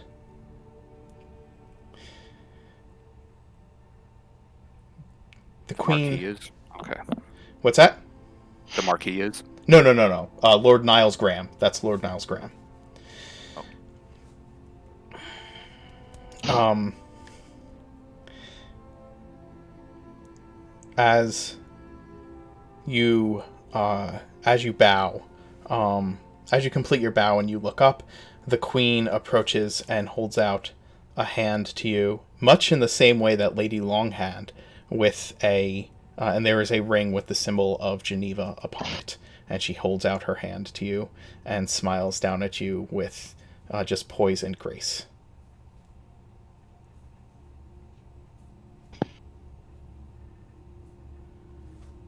I'm trying to ignore a certain someone, and I take her hand and gently kiss the ring. Thank you, my lady, for seeing us.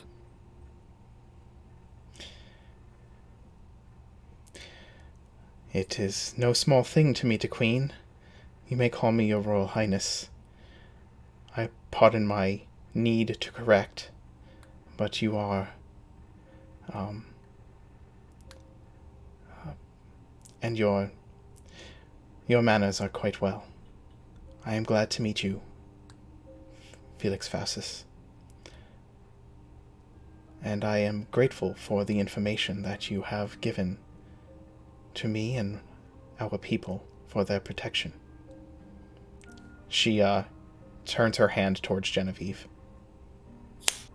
And I'll take it, kiss the ring, and do a small little curtsy. Royal Highness, it's great to be in your presence. And who might you be, my girl?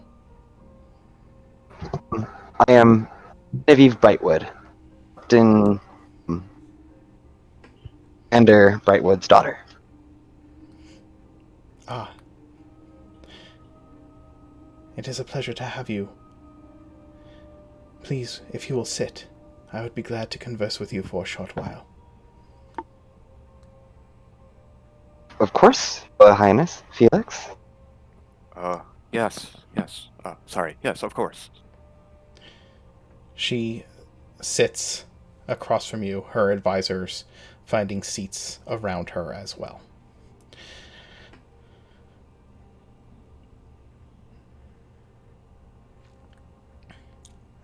How did you, my captain of my guard has explained to me what you have learned, and the dangers that it would present. I have conferred with my advisors, and they agree that this sort of thing has happened in legend before, and that Merwin was there to put a stop to it. We lack him now. Well, it's on good authority that this thing is definitely, maybe not, it's here, and it's going to be a problem.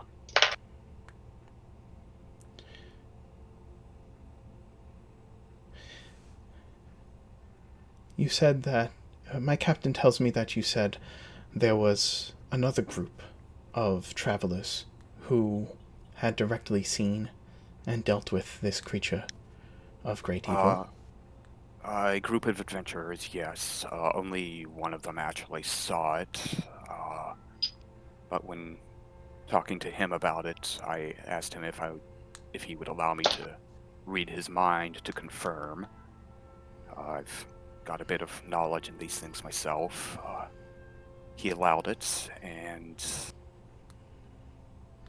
yeah, the Demon Queen is going to be walking among us again. She looks to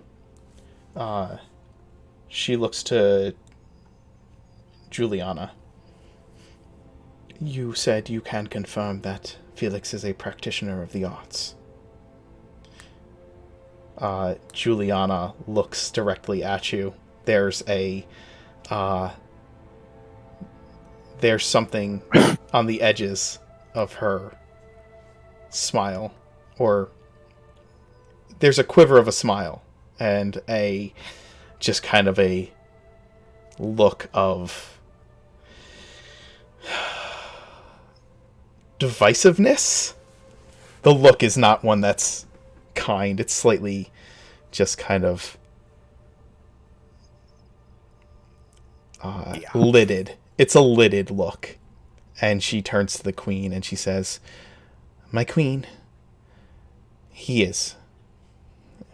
We were apprenticed in similar quarters in our youth. He seems to have grown in power, unexpectedly so." Oh, I've grown. You said that out loud? Half to myself, but yes. Okay. I'll add in. He's a great wizard. Very glad to be one of his friends. Where can we find these adventurers, Mr. Fastus? Oh, Jen, do you think they're in town still? I'm not really sure. They were in town. What was that? Just a number of days ago. If you want, I could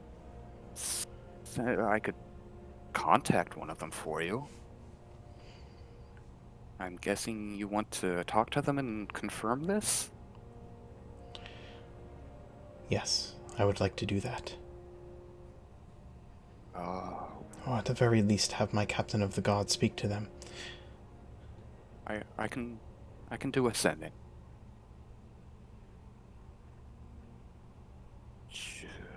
Do you want me to do it now or after our meeting?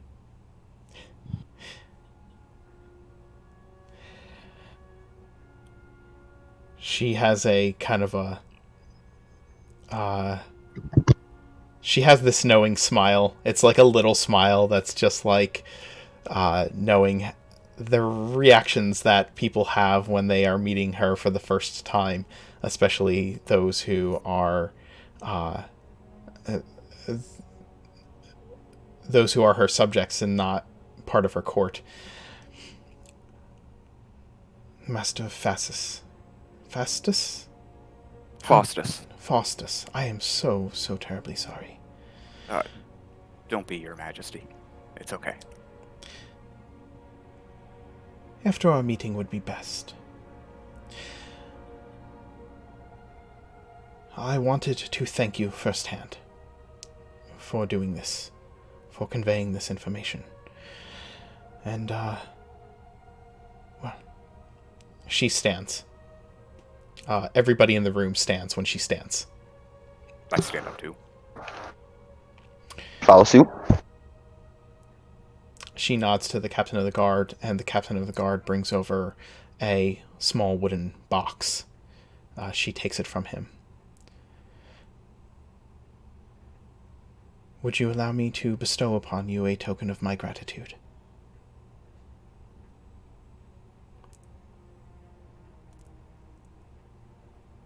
If you said something, I couldn't hear you. Sorry, I had the button. I had it off. Whatever you wish, Your Majesty. I really just wanted to meet you. A chance like this doesn't come often. And so you should have something to remember this meeting by. Oh, I already have something to remember it by. She opens the box and pulls out 2 brooches with the symbol of the Kingdom of Geneva upon it. The white flower. It is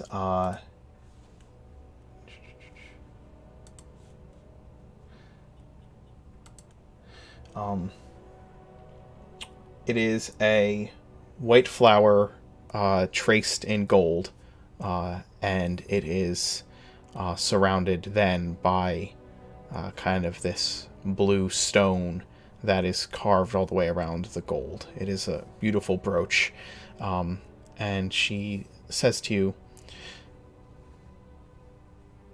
"Felix Faustus, will you step forward, please, before your queen, and kneel?" I do so. I present to you with the flower of Geneva. It is a token of my gratitude and an honor bestowed upon citizens who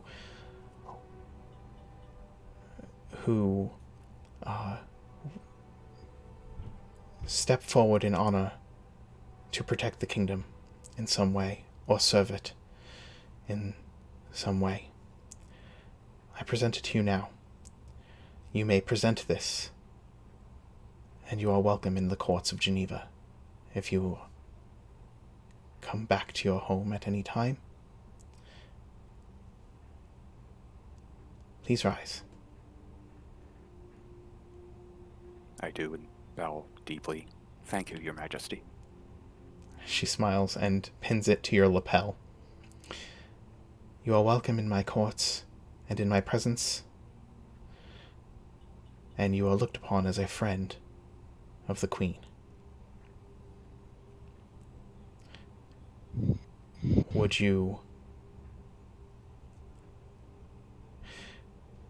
Wouldst I bestow the second upon your friend?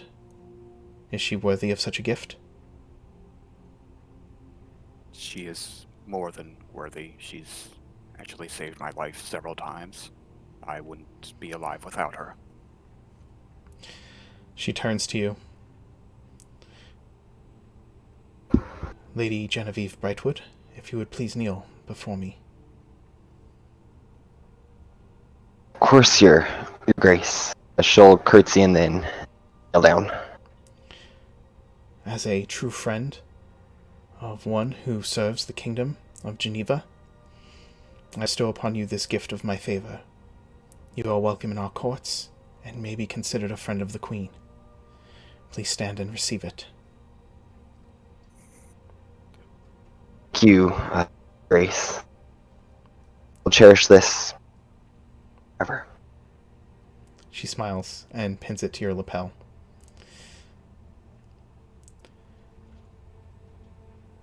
Continue to protect the life of my loyal and humble servant, Felix. Will you? Of course, Your Grace. Curtsy. She smiles at both of you. I must take my leave, but my advisors wish to speak with the two of you to find further information. I wish you all the best. Thank you for seeing us, my queen. She smiles. She smiles sweetly. It has been my pleasure. If you are ever in need of aid from the Kingdom of Geneva, you have it. But know that should you be called upon to serve your kingdom and your queen, it will be expected as long as you wear that brooch. I understand. Yes, Your Highness. She puts out her hand to be said goodbye to, and her and the Marquis take their leave, leaving you with the priestess, the Lord Graham, and Juliana in the room.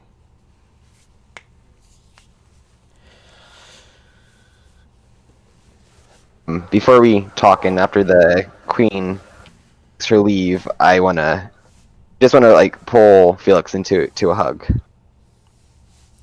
I'm okay, Jen. I'm okay. Well, isn't that sweet? It's a thank you, Felix. I go over to the drinks and pour down like a half glass and just down it in one drink. All right. So advisors. Juliana looks at you as you do that, giving you this up and down look, and says to you, "We do have servants for that, Master Faustus. This isn't the bar you grew up in."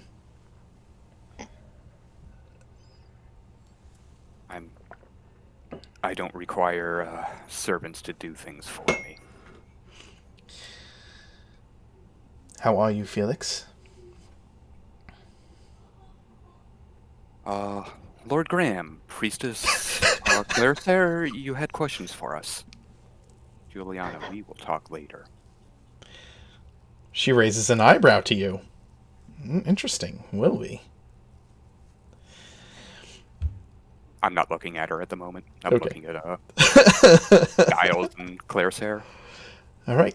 And we are going to switch as they spend some time getting ready to talk to you. You're welcome, Justin.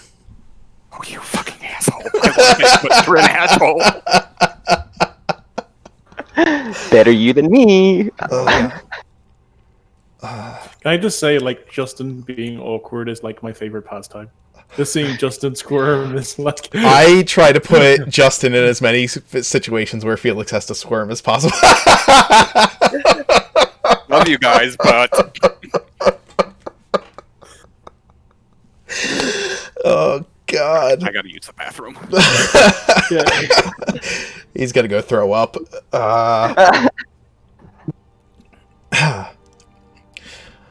Michael, you arrive at the bank. The Imperial Bank. And find yourself quickly ushered to Mr. Colebrook's office. Mr. Shadowbrook, it's a pleasure to see you again.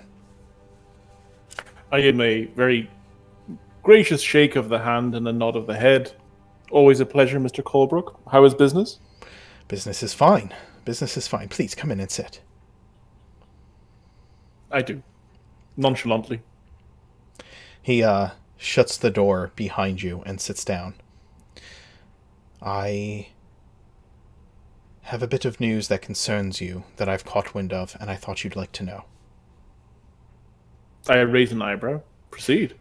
I was approached by someone in the city, someone who is of some import, not from the city, but who has high standing in certain social circles.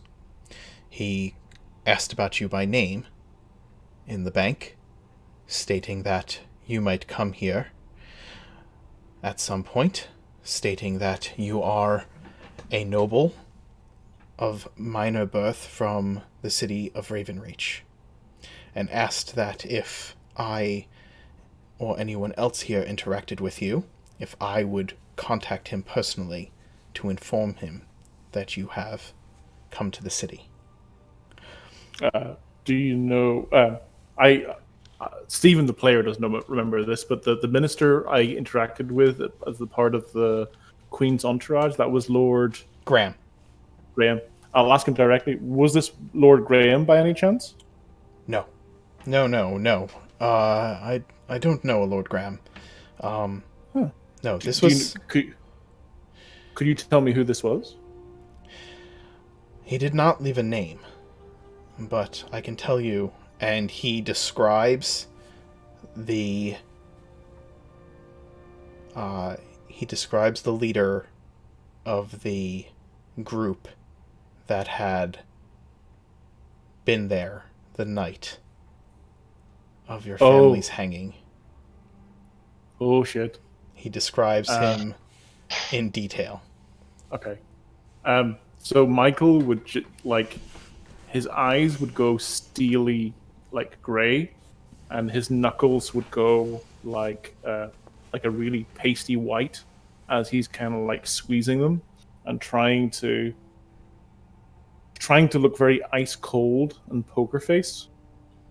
And he will explain in a very level tone, Mr. Carbrook, I understand, and I don't want to get involved the bank in any machinations, but if you recall, I told you about what happened to my family a while back. I recall. The person you just described is the person responsible for that act. I think you know by now that I am a man of shrewd business. Would you agree? I agree. Then I think you'll believe me when I tell you that that was the impression that I received from this particular man. And considering the nature of our business and the fact that I have found you to be a fellow of trustworthy and shrewd business as well, not to mention of distant relation, I shared with him no details of our interactions. Question, Mr. Colebrook. How would one get...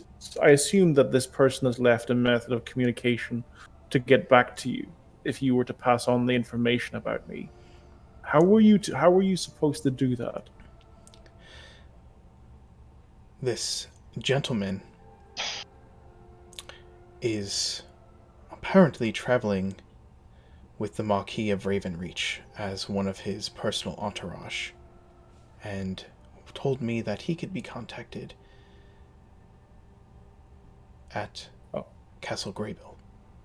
Okay.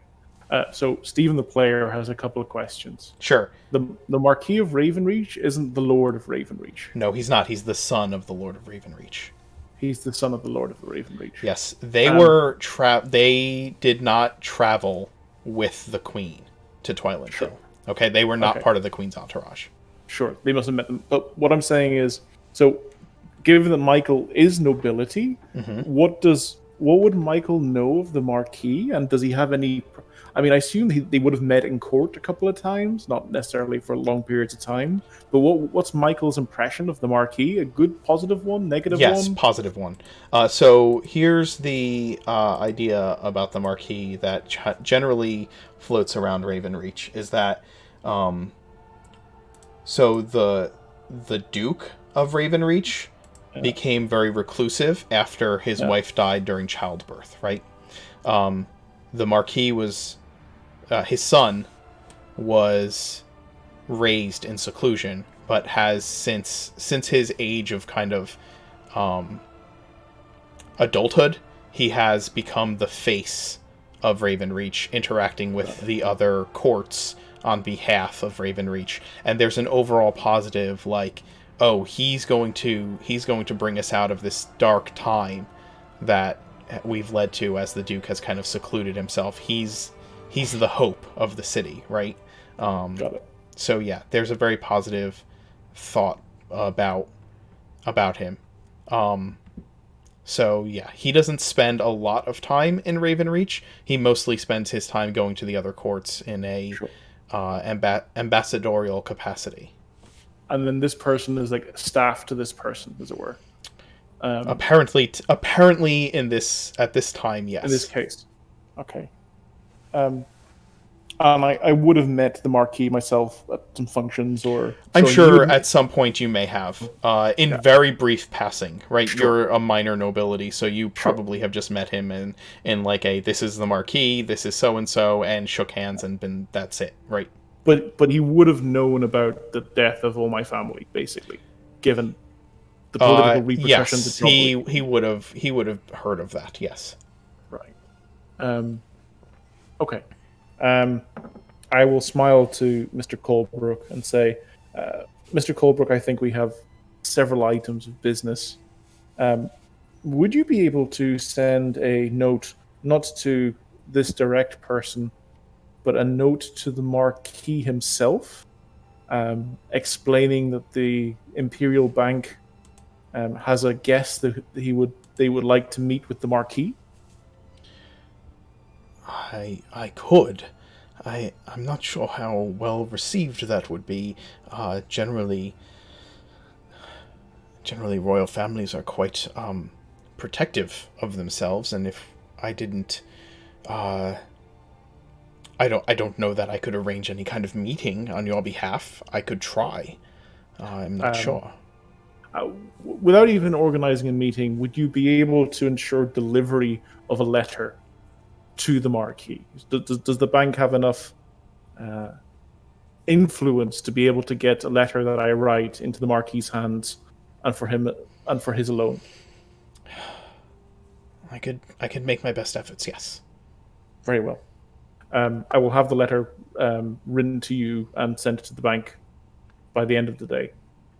On a smaller positive note, I'd like to make a deposit. And Michael will smile. Of course.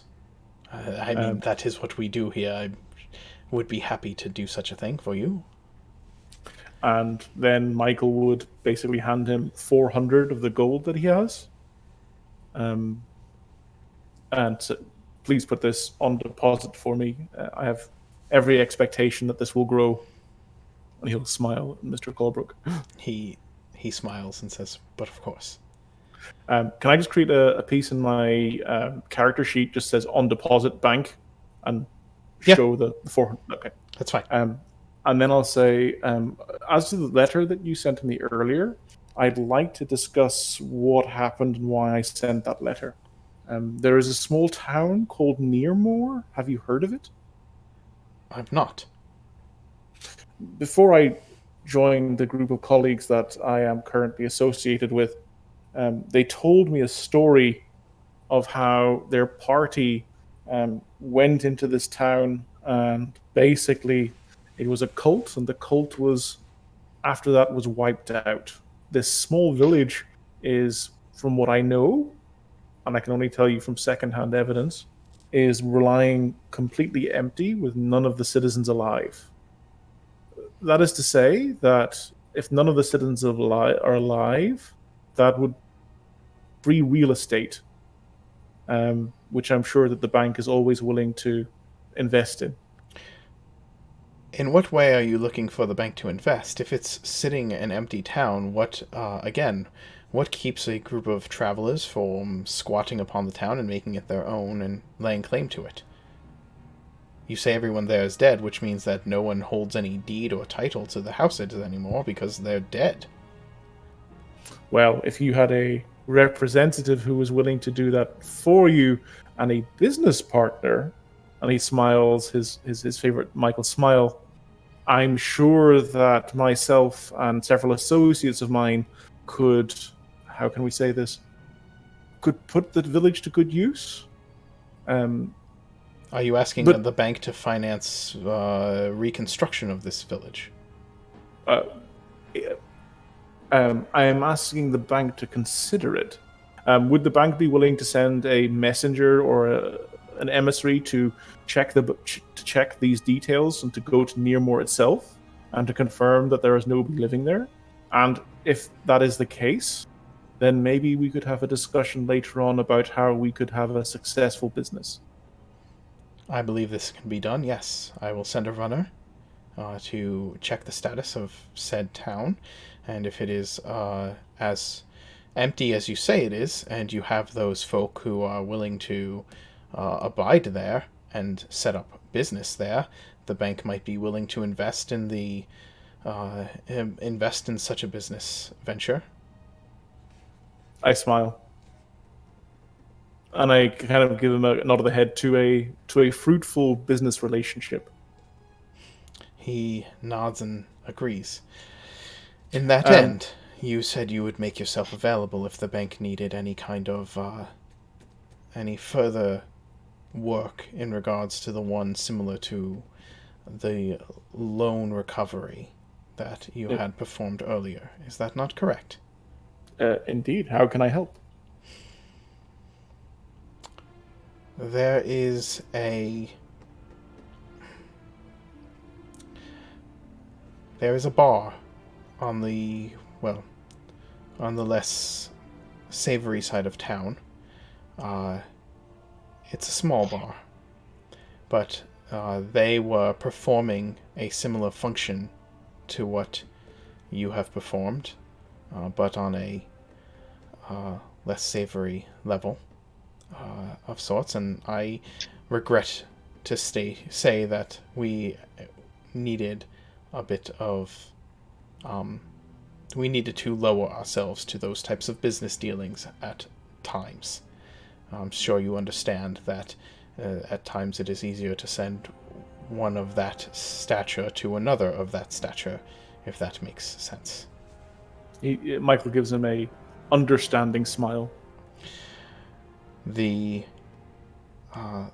contact that we had with the proprietor of that bar, who was doing said job for us, one similar to the one that you undertook, has not made contact with us in a few days, and we were waiting on him to return the money of a certain loan to us, and we are worried that he has decided to keep those profits for himself.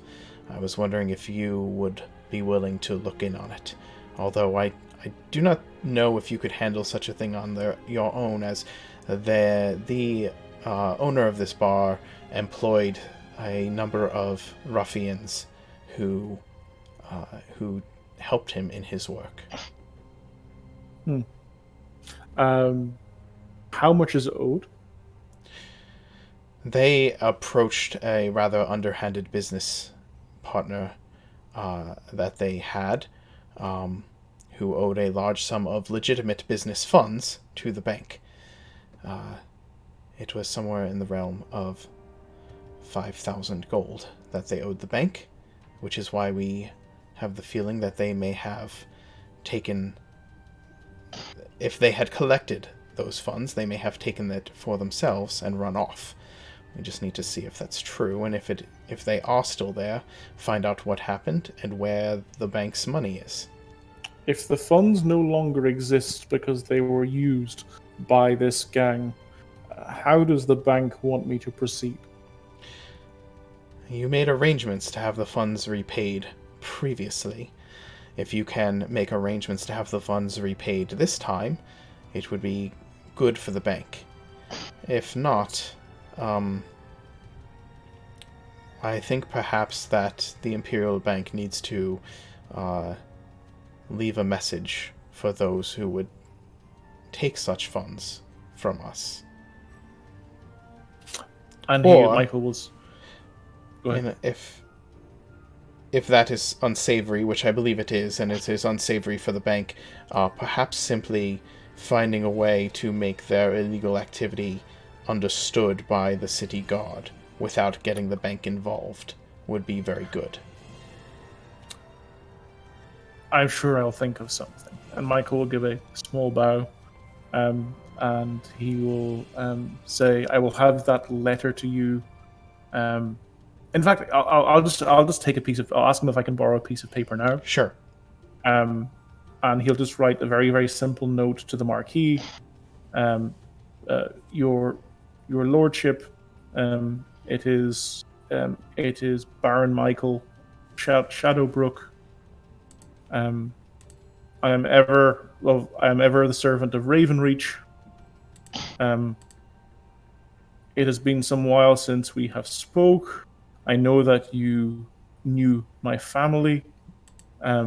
I would be obliged if we could have a private conversation. I have news that might impact the realm. And then I would say the Imperial Bank is useful for such private discussions.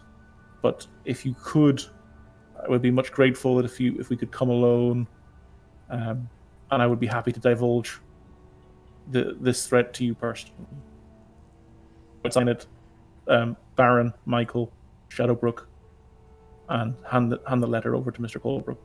He takes it, and he hands you a folded piece of parchment as well, and it has the name of the bar, which is it has the name of the bar and the name of the gentleman who was their contact at the bar for you, and he hands it over to you. You've been a good friend, Mr. Colebrook. Thank you. Of course, and you have been a successful business partner, Mr. Shadowbrook. I hope that our relationship continues to grow. And he stands up and opens the door to his office. Have a pleasant rest of your day, sir. Good day, Mr. Colebrook. Good day. And I'll walk out. Okay. We will deal with Calith and Garen in a moment. I do want to take a short break. I need to get some more water, and we'll be right back.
Oh, Felix, I would guess that you would find out about those brooches at a later time, but rather than just, waiting to tell you, that's what you'll find out about them.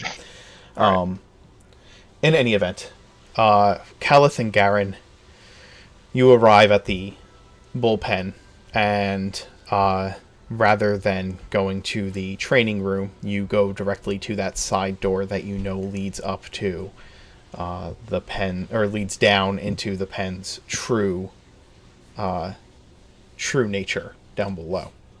And showing the letter, you are escorted back to that lounge where you have met the lady previously.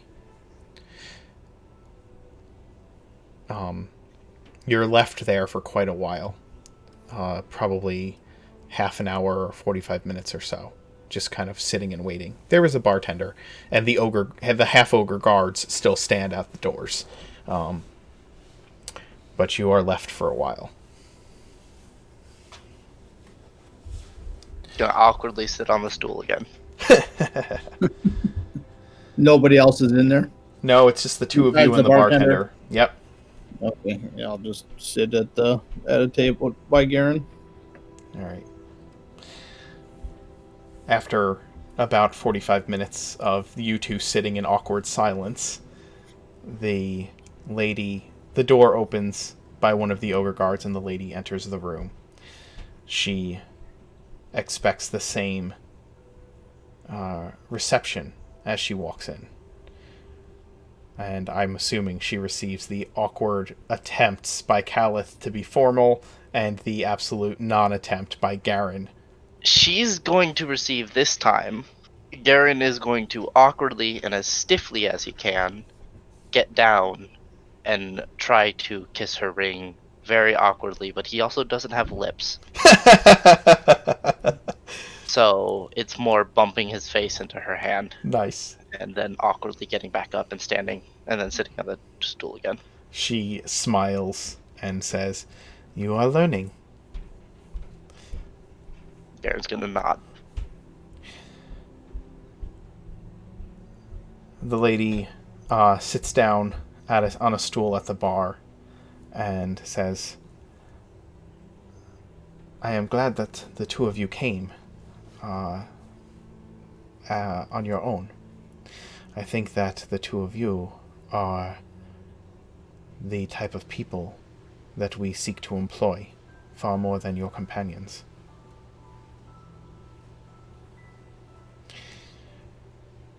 We do have further work for you, but I would like to reward you further for bringing us the adamantine so effectively. I do want to ask how your venture went and what happened to the dwarves that guarded it. I heard some things from our hirelings about what had happened, and so I would like further information if I could have it." I guess Garen's gonna recount as well as he can about everything. Almost to the teeth, if he can, I guess, remember it correctly. Sure. Neither of you know that Felix took the adamantine, and he has still not made mention of it, so... Exactly, so no mention about that. Correct. Well, I think Calith would, since he wouldn't mention that the bars, but he would specifically, since the guys at the warehouse asked about it, he would mention that we saw people go into the cart and leave the cart from the the other people that raided them. Were you unable to find out whether or not this person had taken the adamantine, considering you said that most of them died in the process of this fight? One of them did get away. One of them got away. And they were in and out of invisibility and jumping out of magic doors, so I don't know. They could have done all kinds of things we didn't see. And this was the shadowed lady that is rumored. That is what my men tell me. That is correct. We've never encountered her before, but based on their description, that's probably right. She was very agile had powerful poisoned weapons. We gave her our best shot to hit her with magic, with martial, and she avoided it all.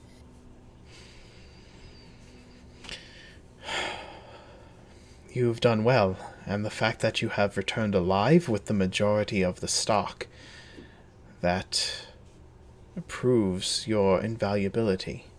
We would like to offer again for you to become permanent members of the Horn, as opposed to simply contracted.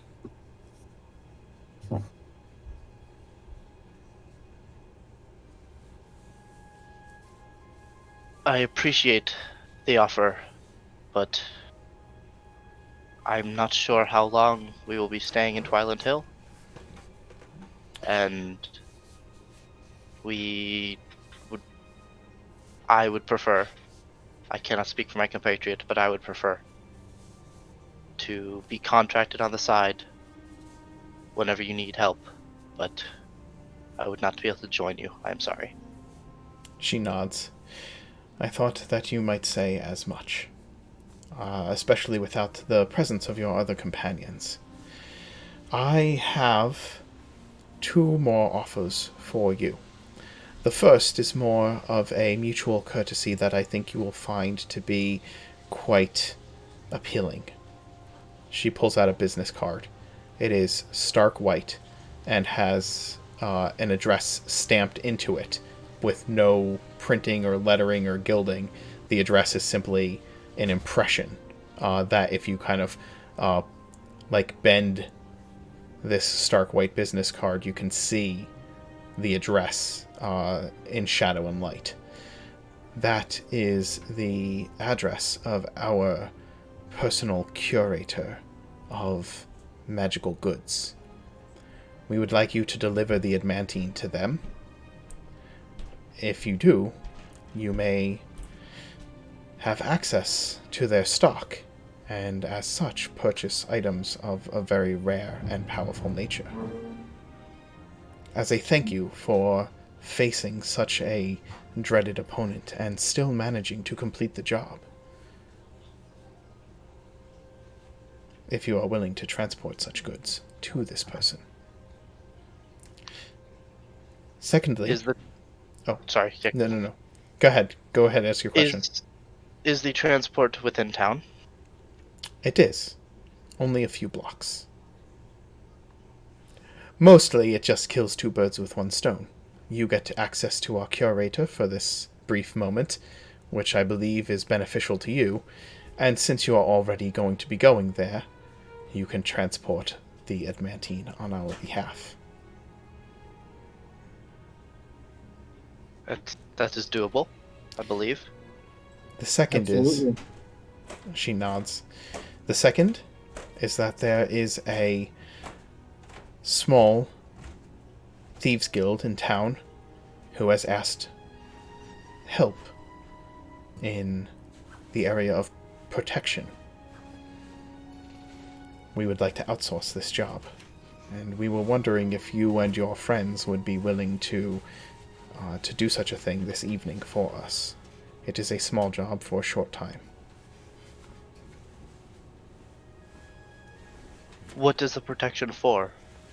Do they have any specific threats in mind? From what we have been told, they were offered to join the malevolent syndicate and turned it down. Groups that do such a thing are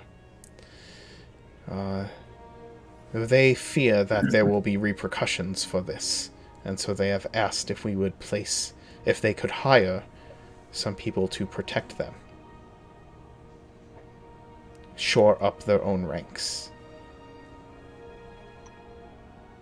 Garen's gonna look over to Calith. That could be doable, I believe. I believe so. They have offered to... Oh, go ahead. Well, this is the second time we've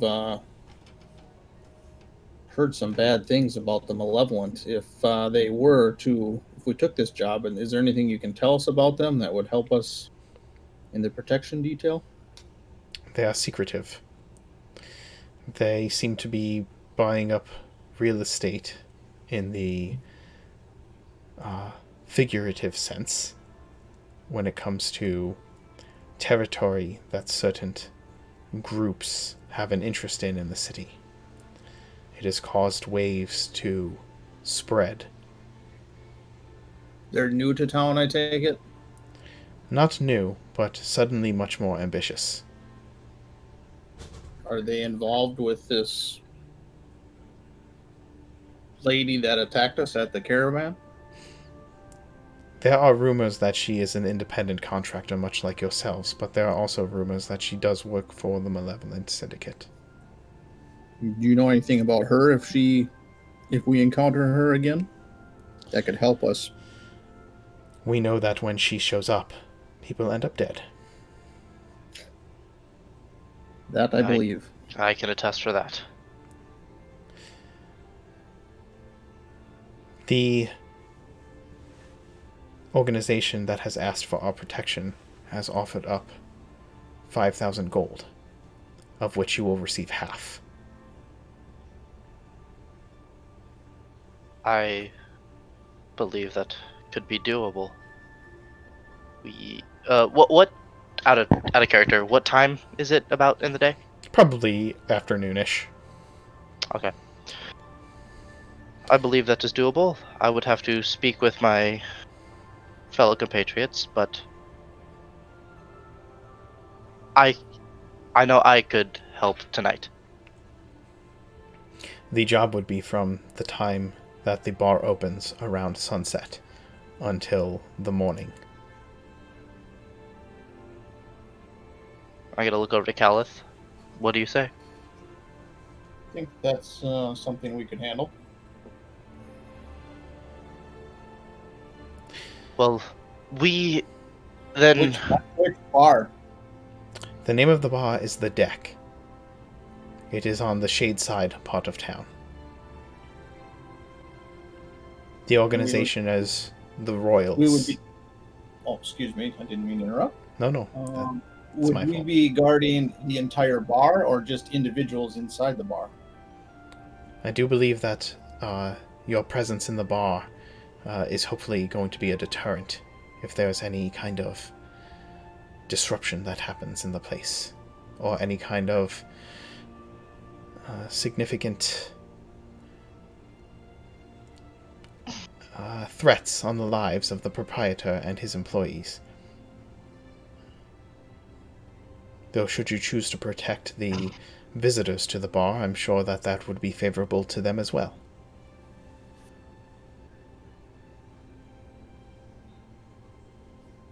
Well, you have me and Calith there.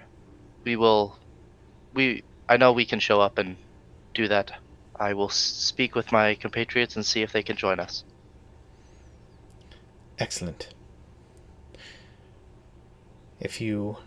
When you are successful, you may collect the monies and as payment from the proprietor of said bar and return to us. They do believe that, considering they were offered this position among them, we've been told that they were given a 24-hour notice to give them a response. That notice comes due this evening, which is how I believe they want protection for the night. Very well then. I believe we can transport the adamantium and then head over to this bar and offer our protection. Wonderful. Do you have the adamantium here, or is it still at the warehouse? It would be at the warehouse, not far from here. Here, she slides the business card across the bar top to you, Garen. I will take it and read the address. Okay. You may have that. Thank you. It is Thank greatly you, Mel. appreciated. She stands up. I hope our relationship continues to grow, gentlemen. I believe that it will be mutually beneficial and lucrative. Do you have any further questions for me? Not at this time. I do not believe so. She nods and offers her hands, one to each of you. And then, after pleasantries are exchanged, she leaves the room, and you are she leaves the room through one door, and the other door opens as she leaves, by the ogres on that side, to let you out. I'll look over at Caliph. So, are we going to go let our friends know about this? And seems like a lot of money. I think we can do it. Yes, absolutely. We're out of character. We're supposed to like go immediately to take the bars, right? Yes, It should be like across the street, right? the Adamantine is not far. It's a few blocks away. And so is this place that they've given you the business card to. So, And the other place is this, the deck? correct. Okay. Yeah, I say we transport these bars, check out the shop, and then see what the other guys have to say. Sounds like a plan. All right. You head out, and we will switch back over to Felix and Genevieve.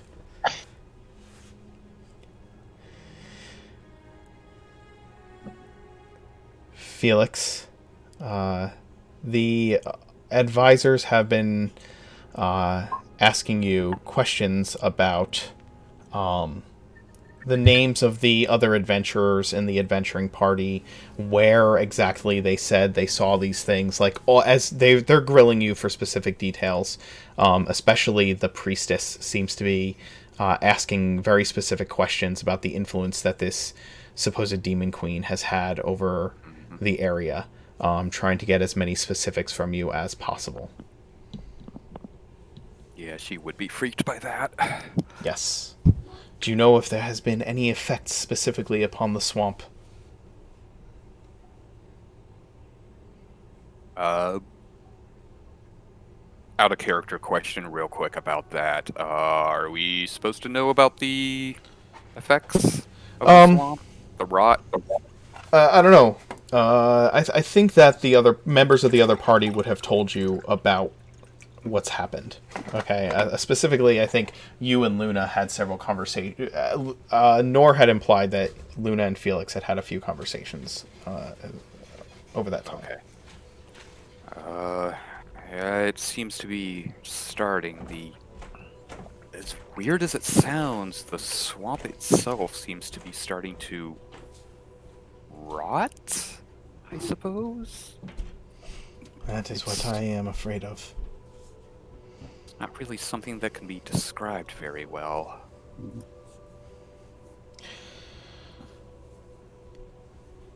She's been taking down notes this entire time. Juliana has been quiet as you have given her the cold shoulder right off the bat and allowed the other advisors to ask the questions. Again, it's mostly been like, who are these people? You said you'd be able to send them a message. Would you be willing to do that soon? Would you be willing to do that now? All of those, all of the details that they can gather from you. You said that the captain of the guard said you said that you had dealt with some people who had turned into some kind of that there were rumors of people who had been infected by some kind of zombification. Is that correct? The party definitely told you that had happened. Yeah, we haven't seen it ourselves, so Okay. we're really not the people to talk to about that. Sorry. Understood.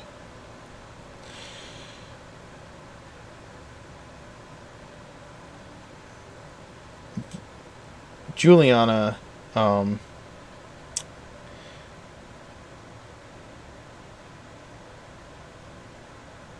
just has been kind of watching you this whole time. Eventually, the advisors, after finishing grilling you about the information about the swamp, ask you, would you be willing to send that message now, or would you prefer to wait? Oh, I can absolutely send it now. Okay, who are you going to send it to? Let me double check. Yes, I do have it prepped. Okay, Let me mark it off. I'm going to send it to Luna, okay. since I think she's the best one to tell that. Let me see here. Give me... Let's see. I don't think Nor is going to be on. It's pretty late for him.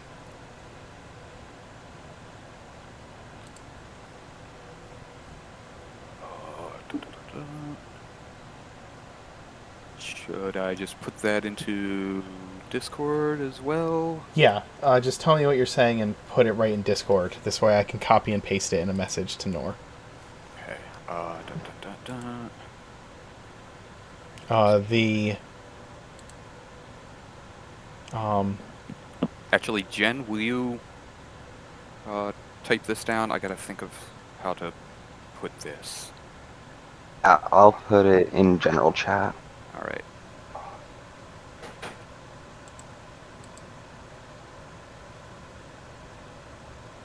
You are requested by Queen Evelyn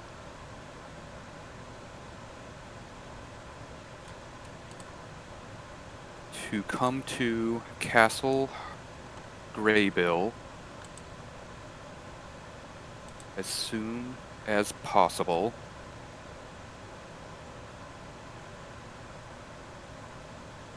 If she's unavailable, Captain Eden will talk to you.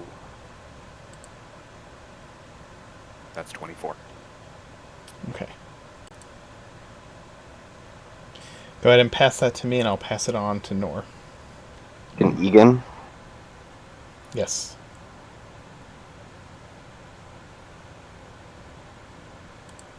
Lord Graham, little side note, a little bit of information that we came across. Well, I came across. You may want to have the spy master take a look at Stenson and Company. They're involved in some smuggling.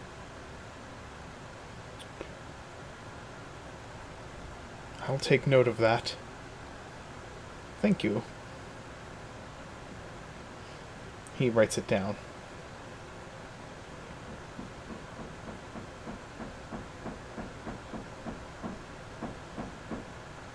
Hold on 1 second, please.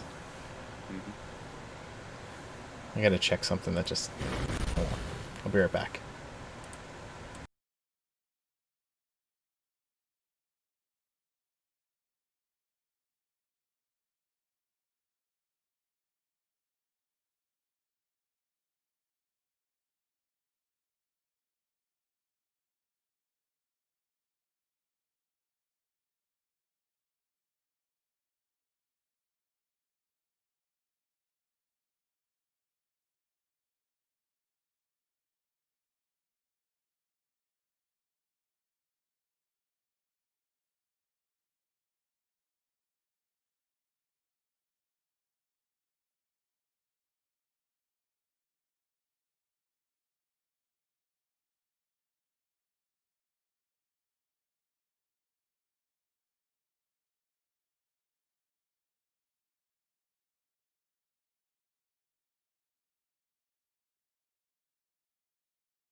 Sorry about that, everybody. We're back. I have that Ricky Martin song in my head. She bangs. Oh my god. There was an Edgar Allan Poe like knocking upon my chamber door, so I had to find out what was going on, and there was nobody there, so that's creepy. Anyway,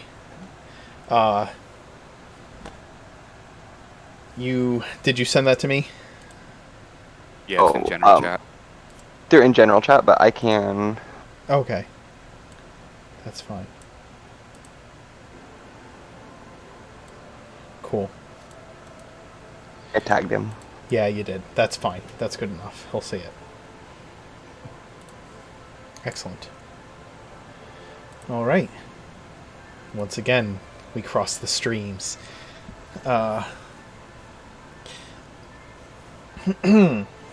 Didn't they say in Ghostbusters that we should never cross the streams? Yeah, well, Yeah, we not saw what supposed happened to. when we did that.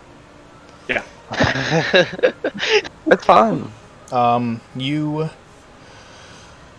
Still gonna play Mirth. They thank you for answering all of their questions, and they stand, kind of expecting you to stand with them.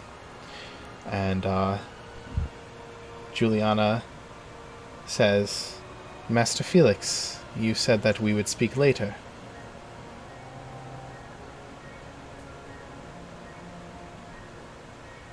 Yes, I suppose we should be having a private talk. It would be my undying pleasure to do so. I'm sure. Lord Graham, Priestess Claire, it was a pleasure to meet you. They nod as well, and a pleasure to meet you.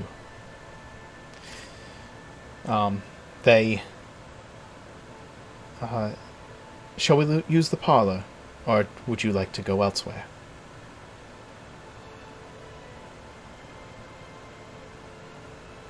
Anywhere private will be fine.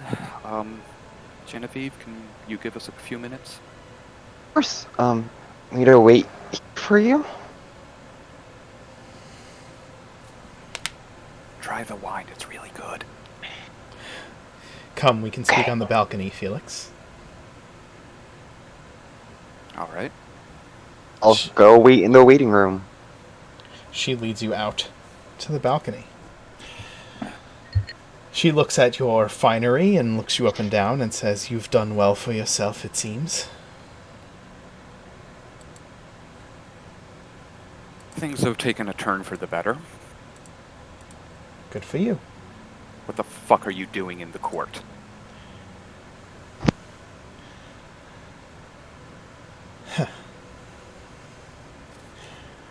I told you More treachery? I told you a long time ago that I had nothing else to learn there.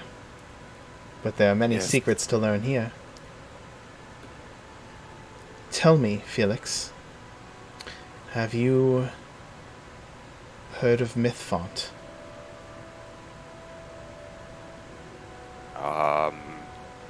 Justin the player has Felix, though.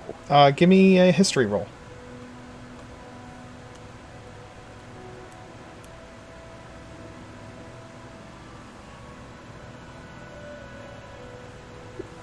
That's plus a d4.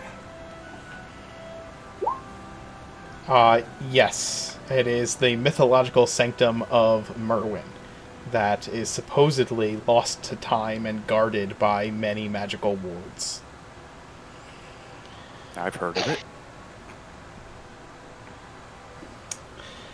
I've spent my life studying it. I want to find it, and so does the Queen.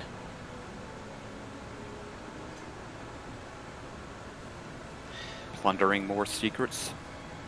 Plundering all the secrets, Felix.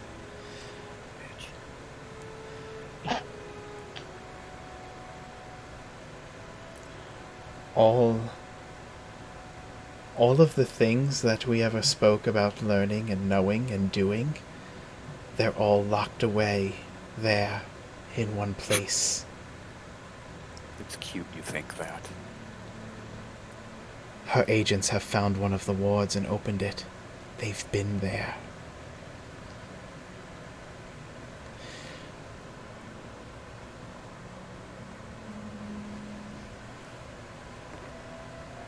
Keep your little secrets Are you after bigger fish. are you still studying that thing?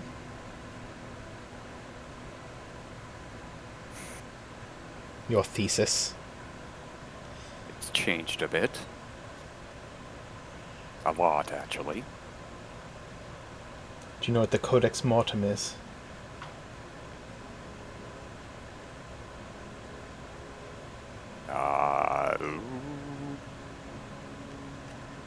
If you don't, Character question, probably not. Okay. If you I'm don't, it guessing. was the journal and book of the greatest necromancer who ever lived. That too is supposed to be locked away there, as well as every journal written by Merwin himself. Every magical practice, every druidic practice, knowledge of every god and demon, all locked away in one place, with powerful artifacts and relics. You're telling me you're not a bit curious? Very, Good. but I'm not going to work with you. Oh, poor Felix. Oh, fuck you. I remember what you've done. She smiles deviously. Well, And honestly, you're lucky I don't just push you off the balcony right now. you could try. Don't tempt me.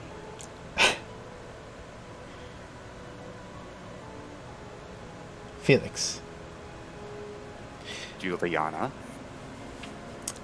I can't say it's been a pleasure seeing you again, but I will say that it was quite a moment when I heard from the captain of the guards who it was that was coming to visit the Queen. I was surprised myself, and I enjoyed the look on your face at my entrance to the room. I'm sure you did.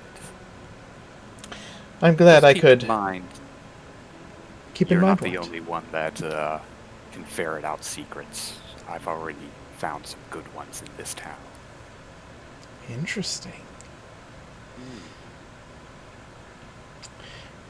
Oh, you haven't Would changed you- a bit.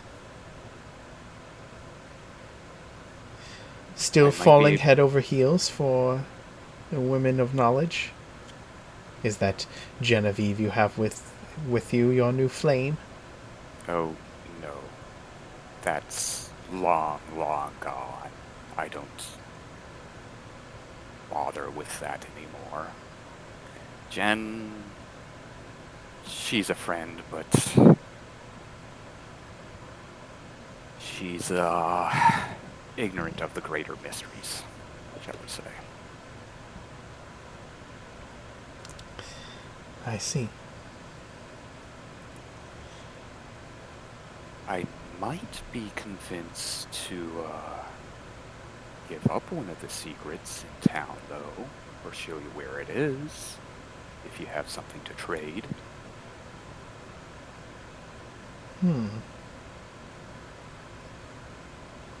Interesting. Where is this secret? Really? Come on. Well, you can't blame me for seeing what would happen if I asked that question. You used to be so willing to give up information in the past. Yeah, Oh, I was a Felix. kid. And I was a spiteful girl. Bitch. Yes. Yes, you were. Yes, I was. And treacherous. That too. But I do say it served me well, and she looks up at the castle. Although I try not to be quite as heartless as I was in the past. It doesn't get you anywhere. Seems to have gotten you pretty far. It started me on the right path, but I soon learned that that honey is just as important. Speaking of honey, make an offer, maybe we can make a deal. How How useful is this secret you hold, and of what kind of power? It has to deal with my research. It was quite useful. Interesting. Pointed in the right direction.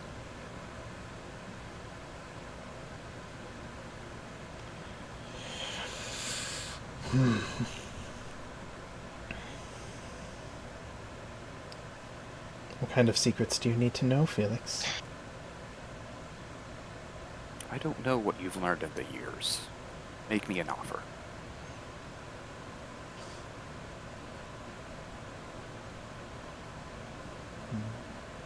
Or how about this? Stay away from the Queen, the court, and me. Forever. But I'm sure you're not going to do that. What does that gain me?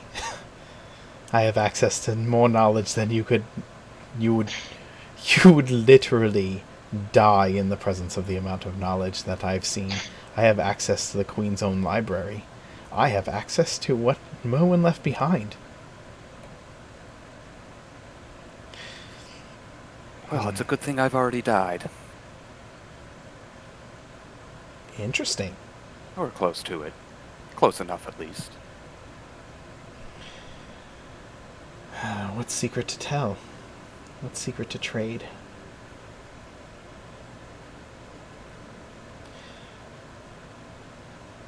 I've already given you some. I Nothing don't know. of use, though. Again, what would be of use to you now? You said your thesis has changed slightly.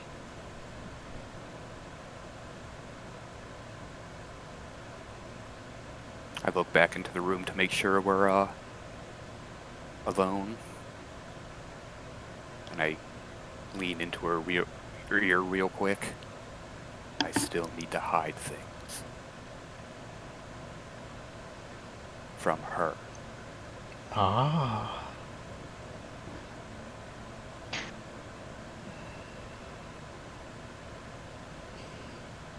No. All right. She taps her lips with her finger, thinking, and starts kind of pacing a little bit, trying to decide what to tell you. Oh god, I'm so tempted to push her off.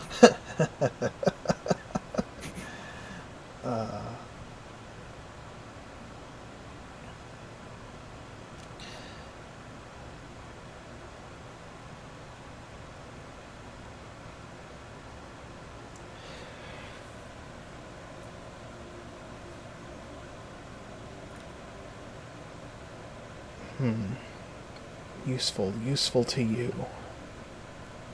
Useful to you.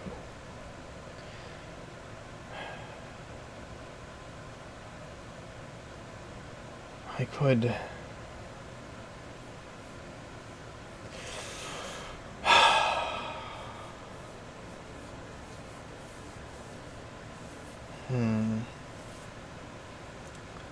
Let me look.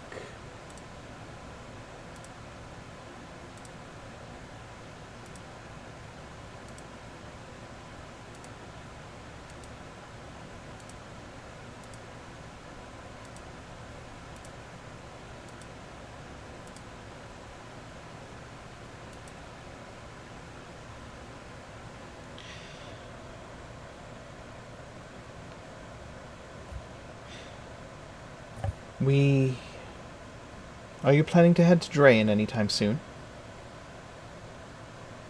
If I can find the time. One of our agents believes that there is a cottage there that once belonged to Merwin himself in his retirement, and that there may be one of the entrances to his sanctum from there. But regardless, there might be items of use and knowledge in that cottage, should you be able to find it. He was supposed to be one of the premier intellects knowing of and masters of lore on Vidian.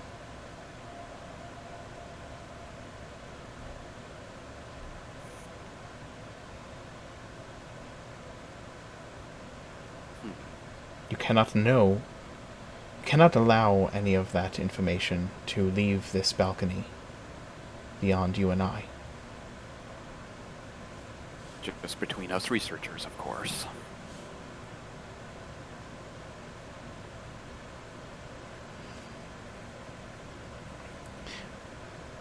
I know that there is venom between us, Felix, and I'm sure that you have been tempted to push me off this balcony the entire time. Quite. You may call it treachery, and yes, I may have used you to get to where I needed to go. Oh, you admit it. Good. I admitted it then. I didn't think you would later on in life, though. Honestly, I was hoping to simply never see you again. This is an unexpected meeting for both of us.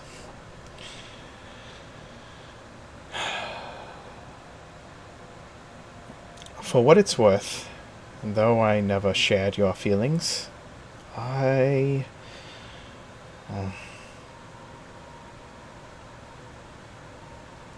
wish I hadn't been so condescending in my response. I would say it was quite worse than condescending. Hurtful?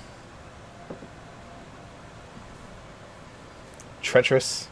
I wish I had been less... I will be honest with you. Devastating. You were not young and naive.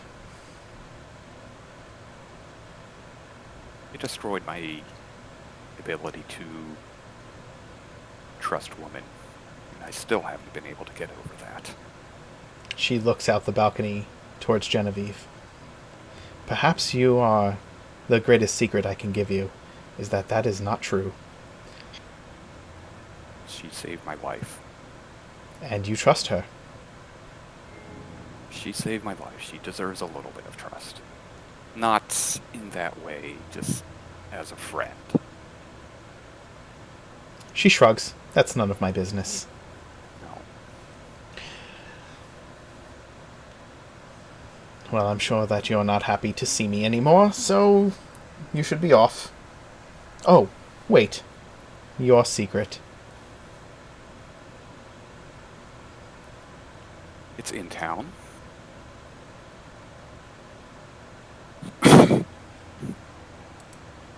Okay. Actually, it's in Midland.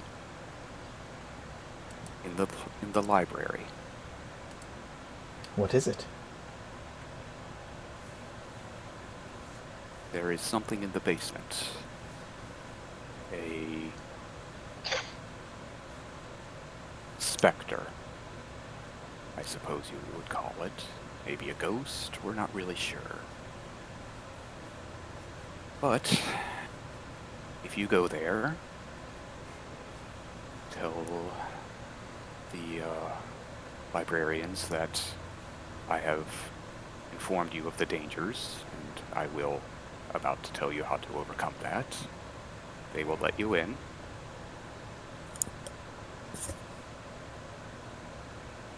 Go down into the basement, as deep as you can.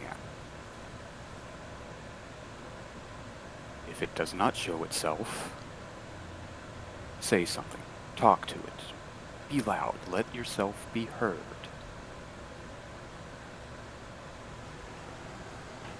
It is called the Archivist, and you have to be a bit demanding, and I will not lie, this thing, whatever it may be, is quite terrifying.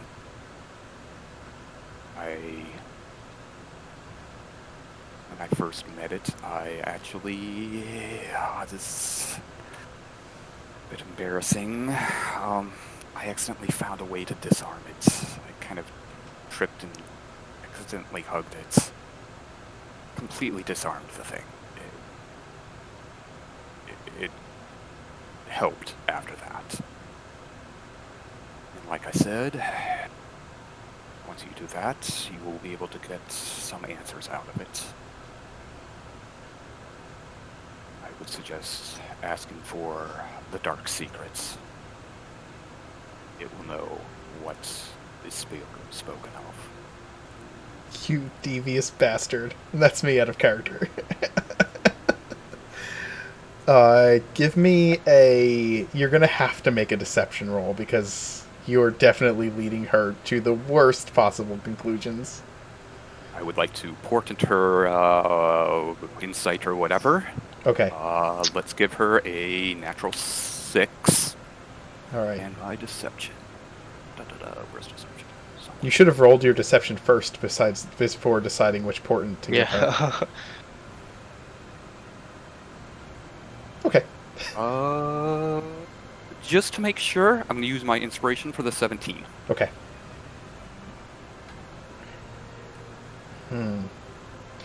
You're still so lovely and useful, Felix. Thank you so much. If you want, we can go over there right now. I have a book to drop off since I'm done reading it. Well, I wouldn't want to keep you in my presence any longer than you need to be. I will suffer. She gives you a side-eye glance. What are you playing at, Felix? You came in here not even looking at me, and now you're willing to escort me to this secret.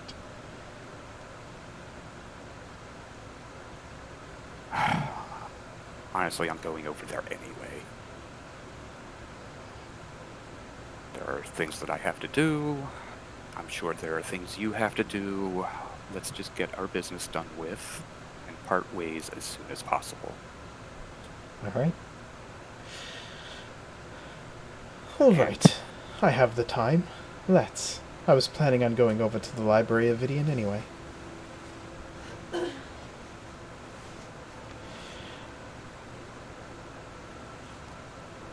Follow me. I will lead the way. Let me see. Felix, what race is Juliana? Was she gnomish as well, or is she human?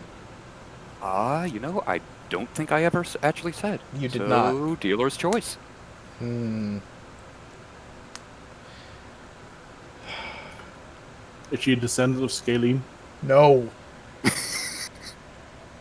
Scalene had no descendants. She married for love and then couldn't procreate. All right. Is she a dwarf? Is that why Felix didn't like that dwarf maiden the other day?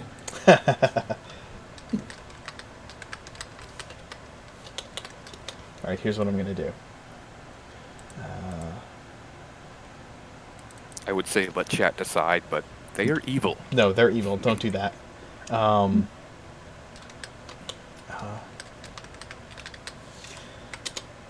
right, here's what I'm going to have you do. I'm going to have you roll a D100. If he rolls natural 100, can it be Scalene? No. Like, Stop What it. about natural 1? Oh, close. Oof. Okay. She's goblin. No. She's halfling. She's halfling. Okay.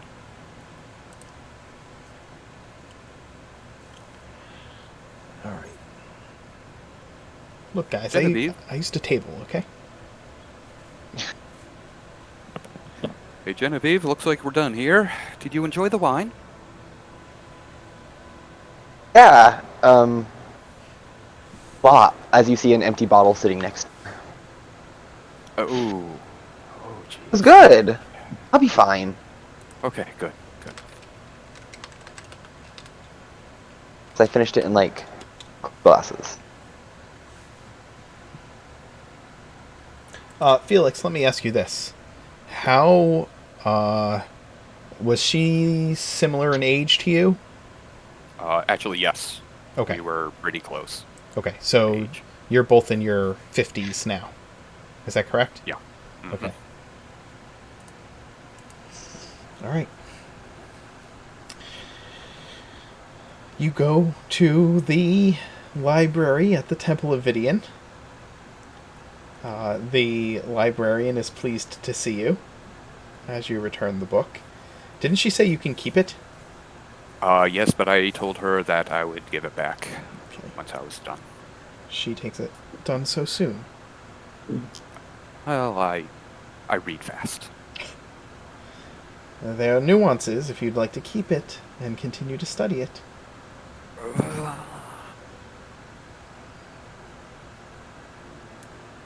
about one more week and then I'll give it back? Maybe I should give it another read then. You should. There's always more to learn from classics like these. Thank you. I will return it. This is Lady Julia. She would like to check out the basement. I've already warned her of the potential dangers, and she knows what to do.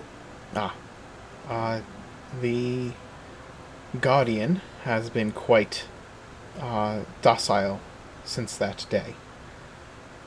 Hopefully you will not run into him.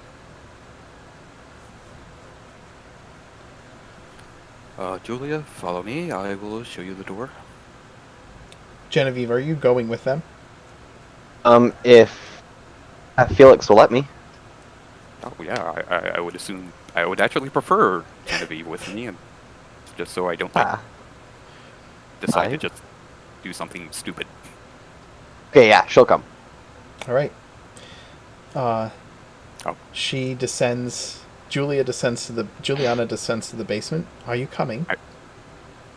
No, we have other things to do. Good luck in your search. She smiles. It's nice to meet you. And you close the door? Yep. Okay. I turn around, and as I'm walking out, I immediately send a message to the archivist. What is the message? Someone's coming downstairs. She is treacherous and very dangerous. Do not let her leave. Oof. All right. And you leave the library? Mm-hmm. Then I will let the results be a mystery.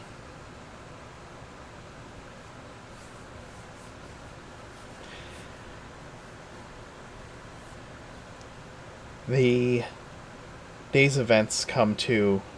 Oh, well, actually, Caliph and Garen. You arrive at the curator. It was totally fine bringing everything over. Oh, yes. It was quick and painless.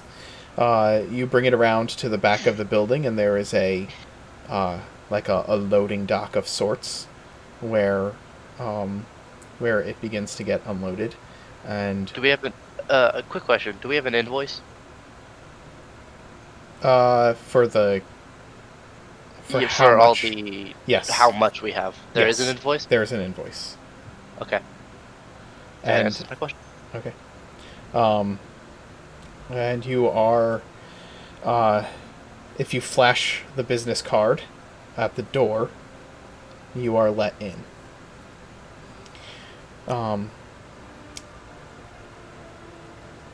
The loading dock, there's a door next to the loading dock area, and you enter into like a, it's like a small warehouse type area at the back of this brownstone style building. There are lots and lots of like crates inside that are filled with straw and obviously valuable artifacts and items in them. And they begin to load the adamantine onto a pallet. One of the gentlemen that is there asks, "Well, is that everything, boys?" I believe so. The lady mentioned that we might be able to purchase some items of special worth. I see. You got any? Do you have what you need to enter? I will pull out the business card. All right. He He takes it from you. If he makes as if to take it from you. I will hand it to him. Okay. Right this way, gentlemen. And he opens a side door. Go up these stairs. You'll find a door at the top. Knock 3 times.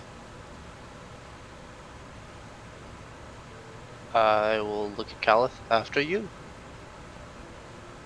All right. Go up the stairs and knock 3 times. The door at the top of the stairs is a like a wood frame door with a like a, oh my gosh, I keep losing my words tonight. It's a wood framed door with a frosted glass center. There are no words on it, and you knock and the door is opened by a very tall elf gentleman in perfectly tailored arcane robes. He has a haughty look about him. This does not look like any wood elf or half elf you've ever seen.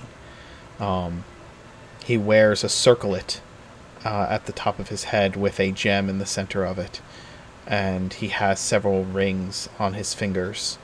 And he opens the door and he says, "Welcome to my gallery, gentlemen. Please enter. I am the curator." Pleasure to meet you. Thank you, And- curator. He looks over the both of you. "I would ask that you remove your footwear, please, as not to sully my floor." Garen's gonna look down, and he's not wearing shoes. And then look back up. I'm sorry, but I do not wear shoes. I suppose that I will have to make do then. I will be cautious with my steps. Thank you. Calth will take his boots off. That's not a problem. All right. Not that his feet are super clean. The curator leads you down the hallway and says, "Follow me." As he leads you down this stark white hallway, he opens a door and says, "Well, my gallery is here." And you enter into a room that is kind of a meandering room of partitions and walls. The walls are stark white. The floors are perfectly polished wood.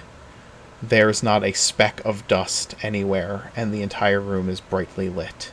And hanging on the walls, like pieces of artwork, are many, many, many various pieces of magical equipment of all kinds.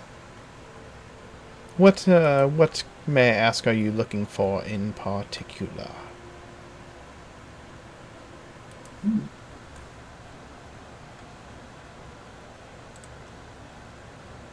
Well, I would be interested in possibly something that would grant me some protection while leaving me unarmored, or if you had any great axes, I'd take a look at those as well. Certainly. I would look at weapons as well. For the moment. Okay. What kind of weapons are you interested in, sir? More nimble kinds. Such as maybe a nice rapier.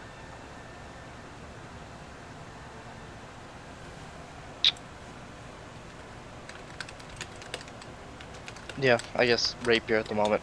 I have another thing, but that's later.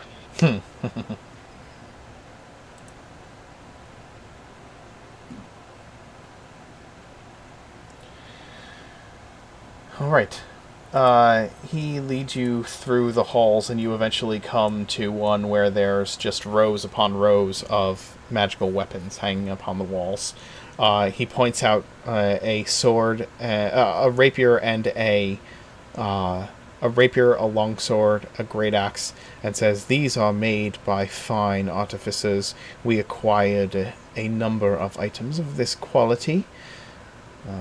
They they range in their durability and strength. These are of the lower end magical variety and would cost around 1,000 gold apiece. If you would like something a bit stronger than these, for out of character reasons they are +1 weapons. If you would like something a bit more powerful than these, it would cost quite a bit more. For you, my friend, I would not recommend this, though." He points to Garen, points at the rapier. "I also have one of these, which I think, judging by the way you carry yourself, would be of greater interest to you. This is a rapier of life-stealing. It is quite rare.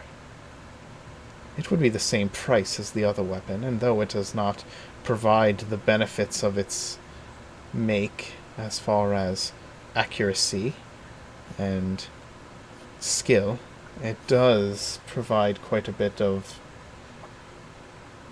a painful boost as it drains away some of the life of those who it slashes." I am very interested. May I hold it? And I'll want to test it out, just in shop if that's possible. It requires that you get to know it. Simply holding it for a moment will not be enough. You say 1,000 gold for this? Yes.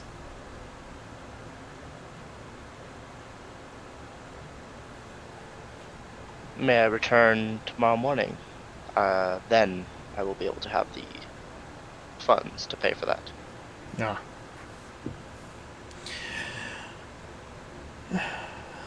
We can make the arrangements, yes, for you to pick it up.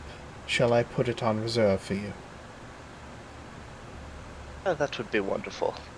Thank you. Do you hold interest in the axe? He Possibly. looks at Cal. I'd like to see the defensive items before I decide. They are quite a bit more expensive, I will let you know. Yeah. How much is quite a bit more expensive?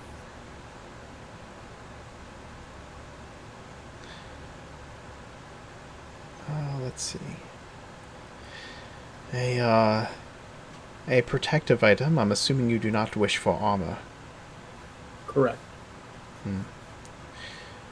I have both cloaks and rings that offer an amount of protection for one, but they are around 3,500 gold.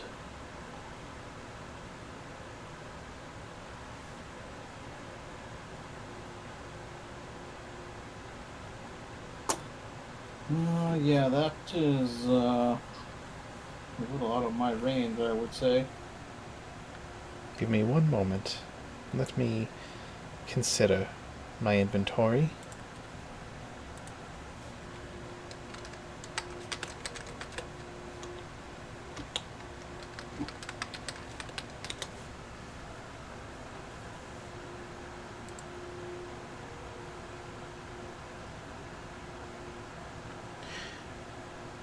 Yes. Follow me. I may have something more in your range. Around the same price as these weapons. A little more. 1,200.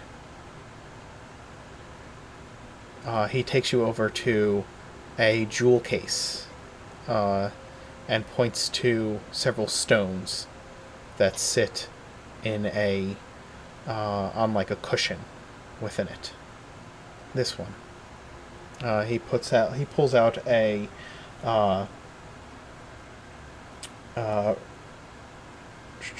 let's see.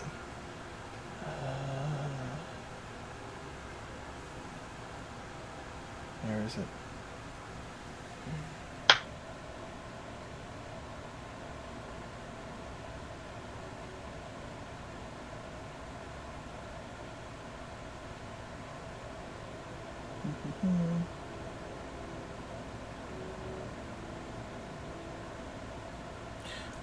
He pulls out a dusty rose prism and holds it up to the light and shows it to you. This can grant a modicum of protection. It is 1,200 gold. I've never seen anything of its like. How does it work? You can toss it into the air and command it, and it will orbit your head a few feet away. And it will, as I said, offer you a greater benefit of protection. It is called an Ioun stone. What did I missed that? Sorry. It is called an Ioun stone.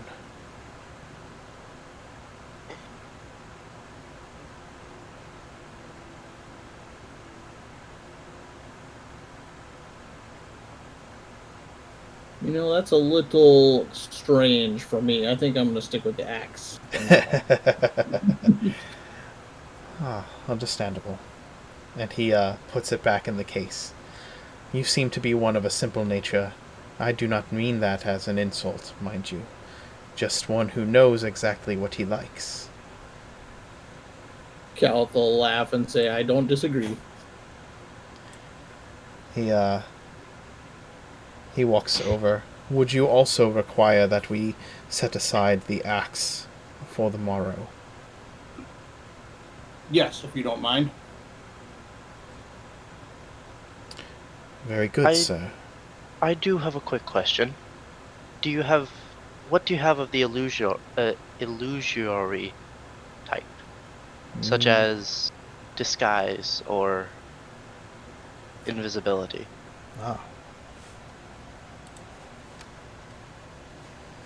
Let me look.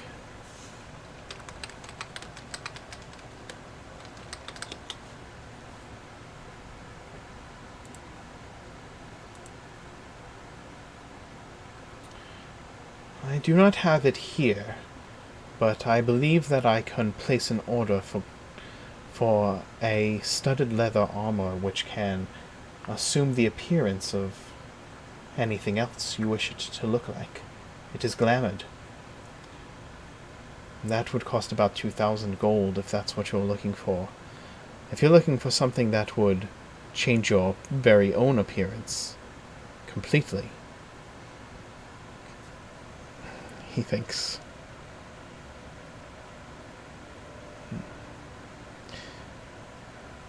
I could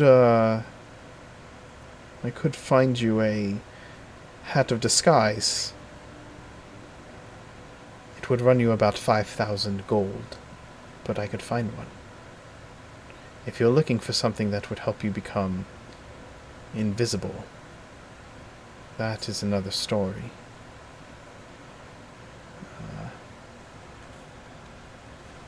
Well, it is good to know you have the option for that. I at the moment do not require that, but sometime in the future I may. And it's good to know that I can come here and acquire such an item. Of course. Mind you, that that card was good for a single visit. Were you to come again, you would need to earn the favor of her ladyship or someone of her like in order to have another visit. My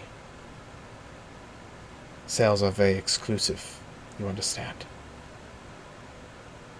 I completely understand. Would you be able to put the axe and the rapier on the side for me and my friend? But of course. We What's shall the return. Procedure for picking them up. I will have them ready on the docks. You can pay the men down there and pick up your items from them. Wonderful. We shall see them then. What name shall I put upon your items for their delivery to you? I am Garen. My name is Caliph. Garen and Caliph. I shall remember. It was a pleasure doing business with you, gentlemen. May It I was a pleasure. May I see you out? Very well. He leads you to the doorway and opens it for you and lets you out, and then closes the second doorway behind you with a very finalizing snap. As we walk out, do we see the guy who let us in? Down at the bottom, yeah, absolutely. Does he have the card in like a back pocket, Nope. or is it? Nope. No, Damn. he took Okay. it from you, and you have no idea where he placed it. Well, right. actually, give me a perception check.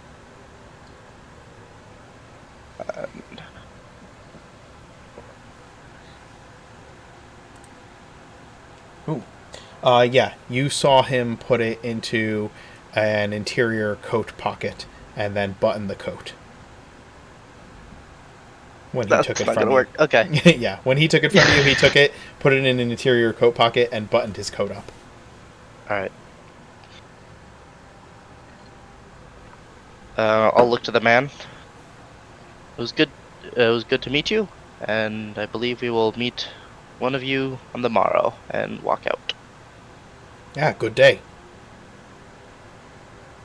And I guess walk to the Azure Wand. All right. The group of you meet up later that evening at the Azure Wand. I have one last sending before all of that. Okay. Shortly after we step out of the library and on our way to the Azure Wand, I'm going to do a sending to Queen Evelyn. Okay. You let me see something. Go ahead. Tell me what you figure out what you're going to say, or if you probably have already. Yeah, I've been thinking about. Juliana is more dangerous than you could know. Trust nothing she says. She will steal the secrets of Mythfont and give you nothing in return.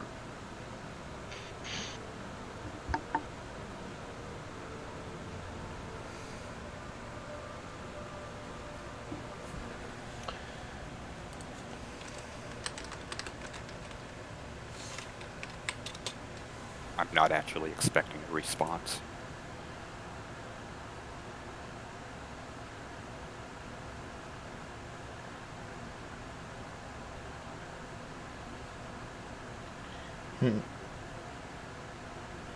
I am not sure the answer to this question that I have.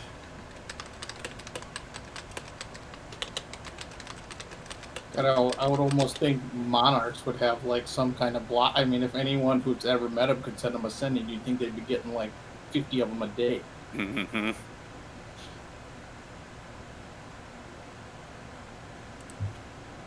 I'm checking something. Sure.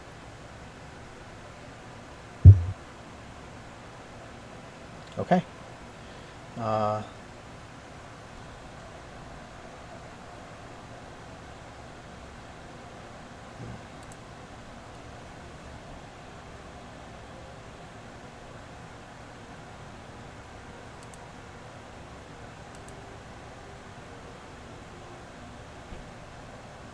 Why is this being a piece of crap?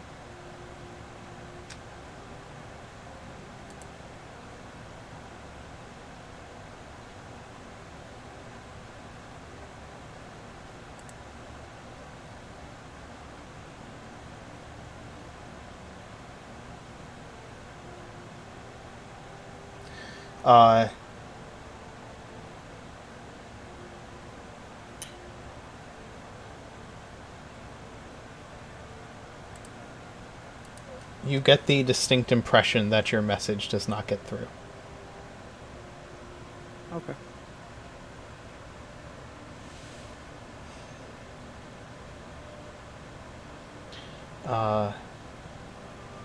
Which is unfortunate, but it does not.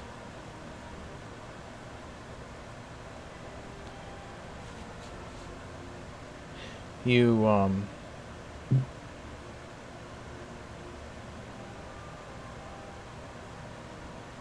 you return to the bar after that?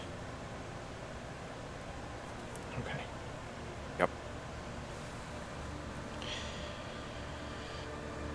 All of you end up at the Azure Wand around dinner time, as anticipated. Michael, you have your information. Calith and Garen yours, and Felix, you've had your activities for the day. As you sit down, Beatree brings a round of drinks to those of you who drink, although avoiding Garen this time, whether somebody orders a round for the table or not, as Garen has refused beverage enough time for her to now know that that's not something he wants. Can I get you, love, something to eat? Whew. I could use a snack. Are you guys How much time do we have before we're supposed to be at the other bar? Sundown is when you're supposed to be at the bar. Is it when sundown? Sundown is like probably around 8:30, 9 o'clock. It's early summer. It's only like about 10 days after the summer solstice. So Oh, okay. yeah, So we have like 2 hours, probably that's accurate. 3 hours. Oh wait, but it's across town. We would need. Okay. Yeah, it's So gonna we need- take you like a half hour to get there. Yeah. Oh, I thought it would take us 2 hours by carriage. Is that what we said last time? I believe so. It took us that to get to the what was it? The warehouse. Or it took that that amount of time. Let's see. Let me look at this. The chart. Why is it doing that?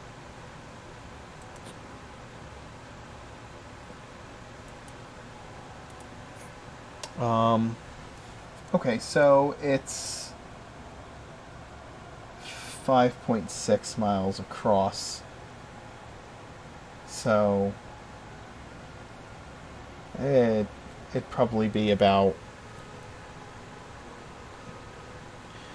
almost 6 miles from where you are to the bar. If that's the case, yeah, that would take quite a while to get across town. Actually, yes. So you have to be there at nightfall. So you kind of, I would say, then that.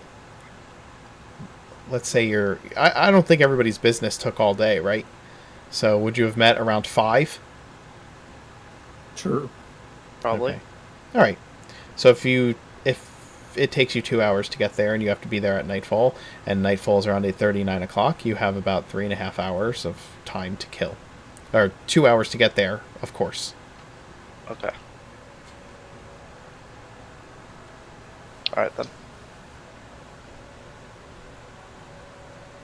Okay, Cal will say we talked to Lady Long, and she did offer us another job. This one looks like it has a potential better lead into what we're looking for, and then he'll explain about how the Malevolent's been trying to buy out guilds, and we're offered to protect this people who turned down the Malevolent. But it's kind of time sensitive, so we need to decide basically right now. Do you also tell them how much they've offered to pay you? Oh yeah, They- Cal Oh. would. Garen would have said they've offered a substantial amount, but if Callus is telling the exact amount, it doesn't matter. I have 2 questions. First of all, is the name of the bar they give me the same name of the bar that Mr. Colebrook gave me? It is. And they want us to protect this bar? Yes. Well, they want need- us to protect the proprietor and his friends. Let me Stating that right, Mark? Yes. Yes. Funny you say that. I've been given certain interests to make sure that that said proprietor and his friend give back a certain amount of money that was loaned to them. How much? Oh. I think he said 5,000 gold, right? Is Yes. how much was lent out, Mark? Yes, he did. The proprietor was given 5,000 gold, and that 5,000 gold is missing.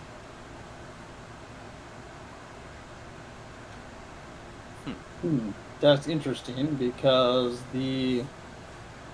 That's what they're paying the Amandium Horn to have us protect, to have someone protect them. We get half, and they get the other half. Well, I can tell you that what I've been told is that this proprietor and his underlings have a certain unsavory reputation. Well, we are What aware was the of that. guild character? Sorry, Mark. What was the guild you said they worked for? Thieves Guild. The Thieves Guild is called the Royals. Oh, the Royals. Okay.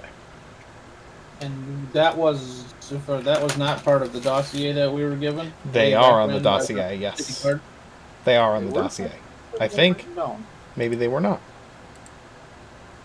Oh, maybe they were I not. have They're the a small culpable time. They're small time. Forgers. Okay. Yeah.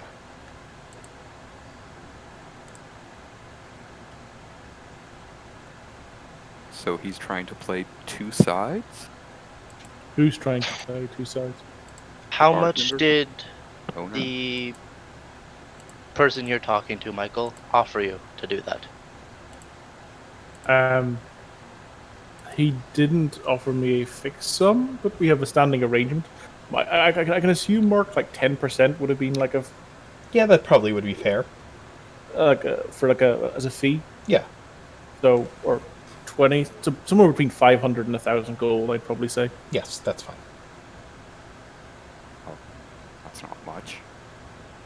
No, but I trust the person significantly who offers this business, and I know that he wouldn't backstab. He's also, And in fact, he has also offered you.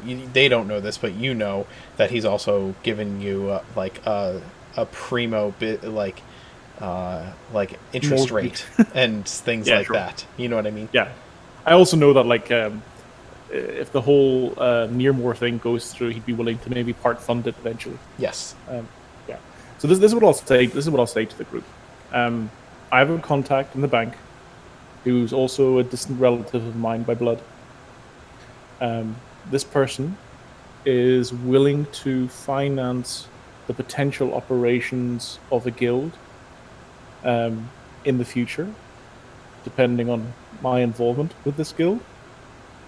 I personally would be willing to take a pay cut because I trust I trust him and our business arrangement. He has not backstabbed me in the past, and as I said, there are very few people I trust, but this person, funnily, I do. Oh, that could, ooh, in the long run, that could be worth quite a bit. If I'm still here, of course. He smiles. Mhm.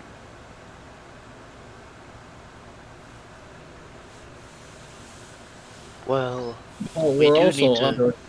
We are also under contract to do our main job of figuring out the Thieves Guild thing, and our guild's not going to go very far if with the jobs we take we just turn around for different profit every time the wind blows. Maybe we could fill both things at the same time. I'm not opposed to that, but That would mean that you would both do protect. you have a time frame Say that for again? your? Were you given a time frame for your person? I generally know it's as soon as possible. Given that you said you're supposed to be protecting this person in a couple of hours, that suggests to me that something big is going to be happening in a couple of hours, and that 5,000 gold might be there. I agree. The Malevolent was told them that they had 24 hours to make their decision, and that 24 hours comes due tonight. Well, and we were going to stay on the good side of Lady Long. We would have to pay her tomorrow, so she would have to get paid first. I have a question. How much did she offer to pay? The 2,500 for the completion. 5,000, and then we were to give 2,500 of that to Lady Long. So the only thing I would say, people were partying. How can I say this? As charming as Lady Long is, the last time we did a job for her, the true value of the stuff that we we gave her compared to the reward she gave us was somewhat imbalanced. So if she's promising 2,500 now, how much is actually the actual value worth of the goods? I doubt it's 25,000.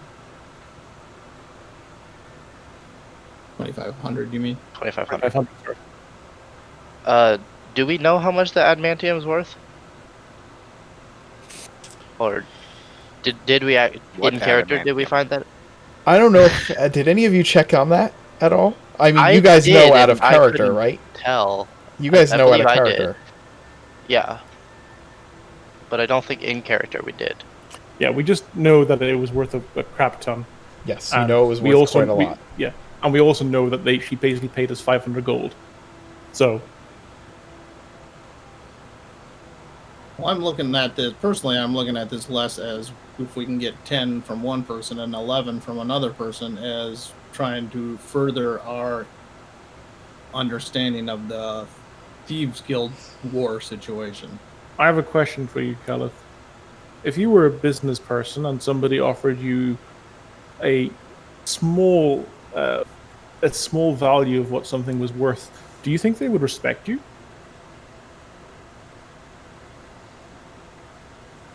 Or do you think they would just think you're a lackey? And would you trust a person like that who you think is a lackey?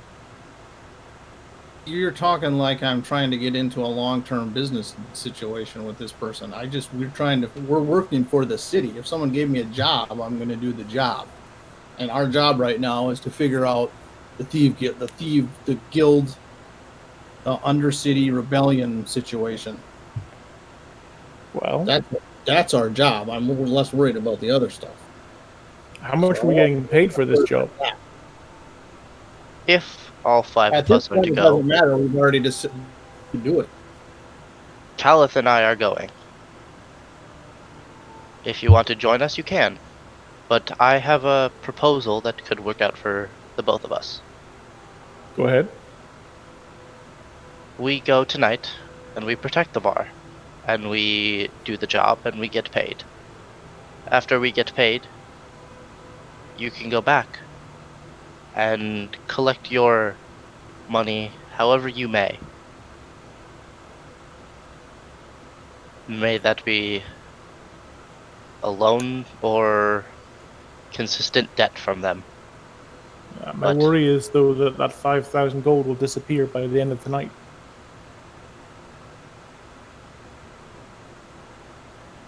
It will disappear with us as we take it to Lady Long.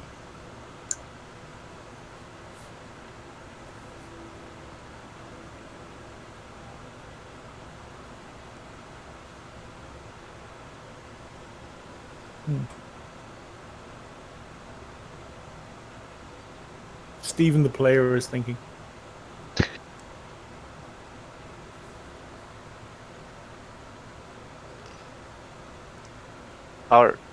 Our main goal is to get as much information from the underground as we can. And if that is to defend this bar and learn more about the malevolent that could possibly attack it, that would be very good information and give very good justification towards learning about the malevolent more.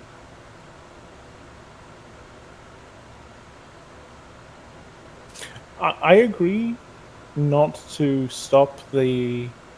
I agree to come with you tonight on the understanding that you come with me tomorrow night to pay them a visit. I agree, but you will have to understand if I'm to come with you the other time, I will have to look different. That's fine.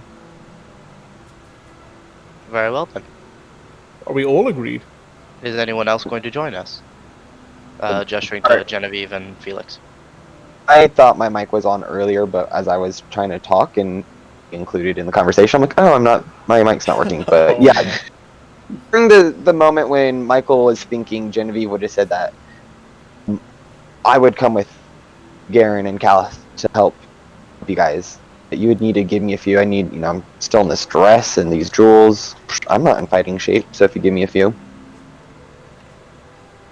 We have about an hour of free time before we have to get on a carriage and head down. We'll see you back in an hour. So Jen would go home and ready. Garen, Battle. could I speak to you in private? Very well. What is Randall. Felix's decision? I'm gonna have to help Caliph and Garen. Okay. But by that nature, hold on.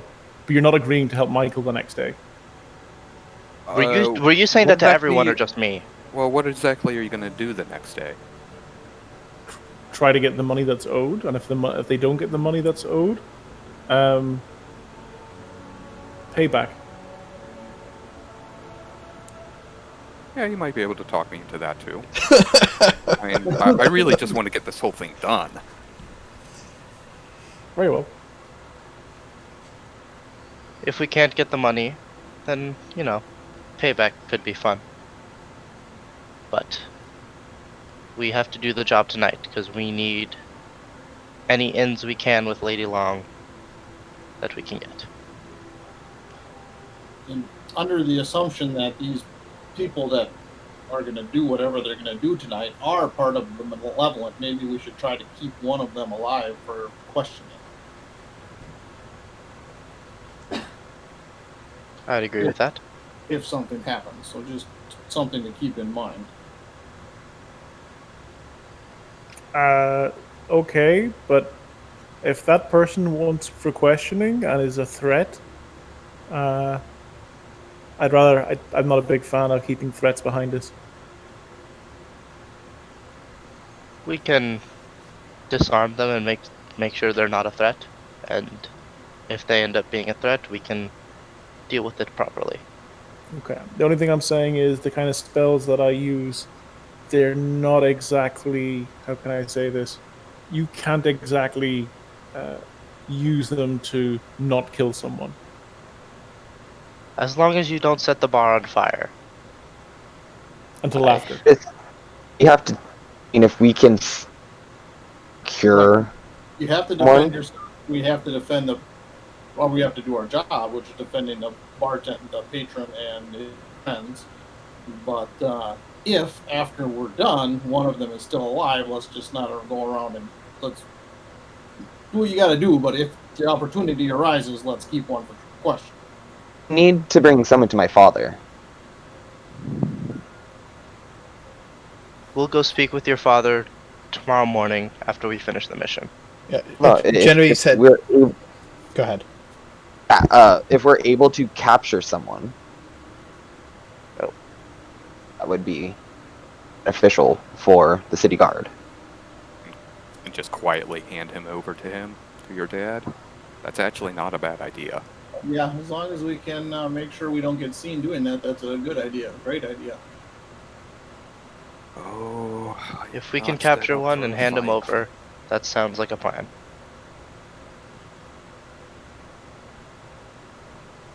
Okay.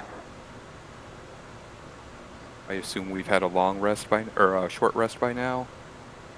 Yes, I mean you have an hour of downtime, right? So we had a long rest with when we were coming back to town. It was short rest that I needed. Yeah, because he used sending. Can you cast sending as a ritual? No. Okay. All right, give me like 10 minutes. I gotta change out of these fancy clothes. All right. Yeah, I need to speak to the professor. You ready, Garen? Garen and Michael, you have a conversation. What do you need to speak about? So I assume this isn't like a private booth. Where I'm guessing you guys walk away and have that conversation. Yeah. I assumed that. That's fine. Yeah.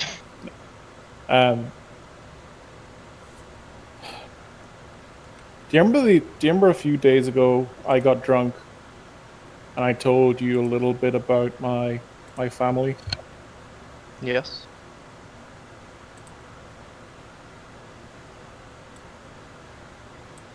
Long story short, I don't know if you know, but I'm a noble of Ravenreach. Not a big one, but I've got title. I a while ago, my whole family was killed. We were hung, and then I'll take my scarf off deliberately and show the scarf, the noose mark on my neck. I was the only one out of my family to survive. I'm sorry. That's okay. We were hunted by the people that you saw. Well, the people Jen saved me from when you first met me. And I found out today that the leader of this group, the Horned Order, is in Twyland Hill at the moment, looking for me.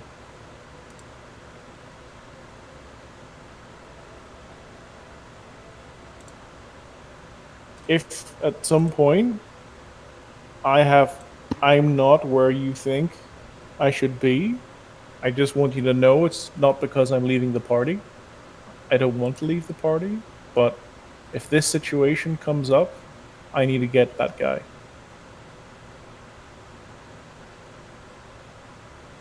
As long as it will not compromise our mission, I will help you.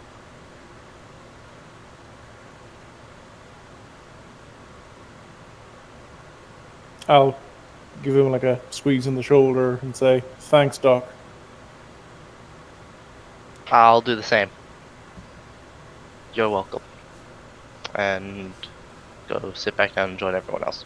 No, me too.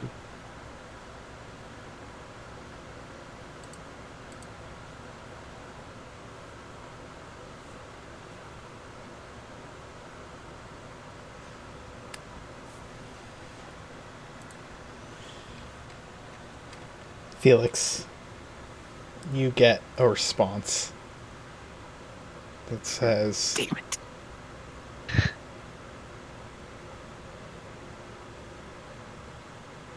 "You bastard. I barely survived. And I'm old. I'll kill you for this."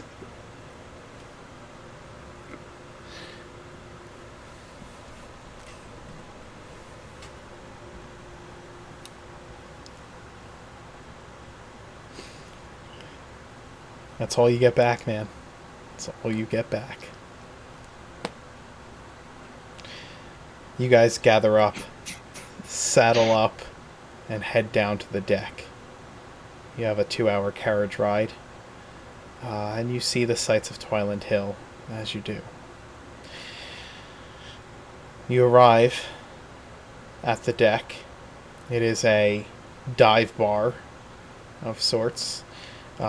It is a ramshackle wooden bar with a rail-less porch on the front and a couple of chairs out front. And there are the swing doors of an old-style saloon at the door. As you walk in, you realize that Lady Long should have sent you earlier. In the room are bodies and blood, and standing amongst them are a group of thugs. A rather tall woman in dark clothing, hooded and masked, with blades out, surveying her work all around her. And as you approach and the door swings open, she quickly turns to look at all of you and narrows her eyes. The shadowed lady, the lady in black, stands before you. Roll initiative. Oh my goodness. I think we'll end it there for tonight. Oh, and okay. pick up the combat next week, considering it's late, and I don't know if we want to get into a big ass combat right now. But yeah, we'll end it there. They don't wait for you to announce who you are. They get ready to attack. You guys don't... We can roll initiative next time, but we'll leave it at that. And I hope you enjoyed playing. Do you guys want to do the affirmation thing we did last time, or do you want to head out?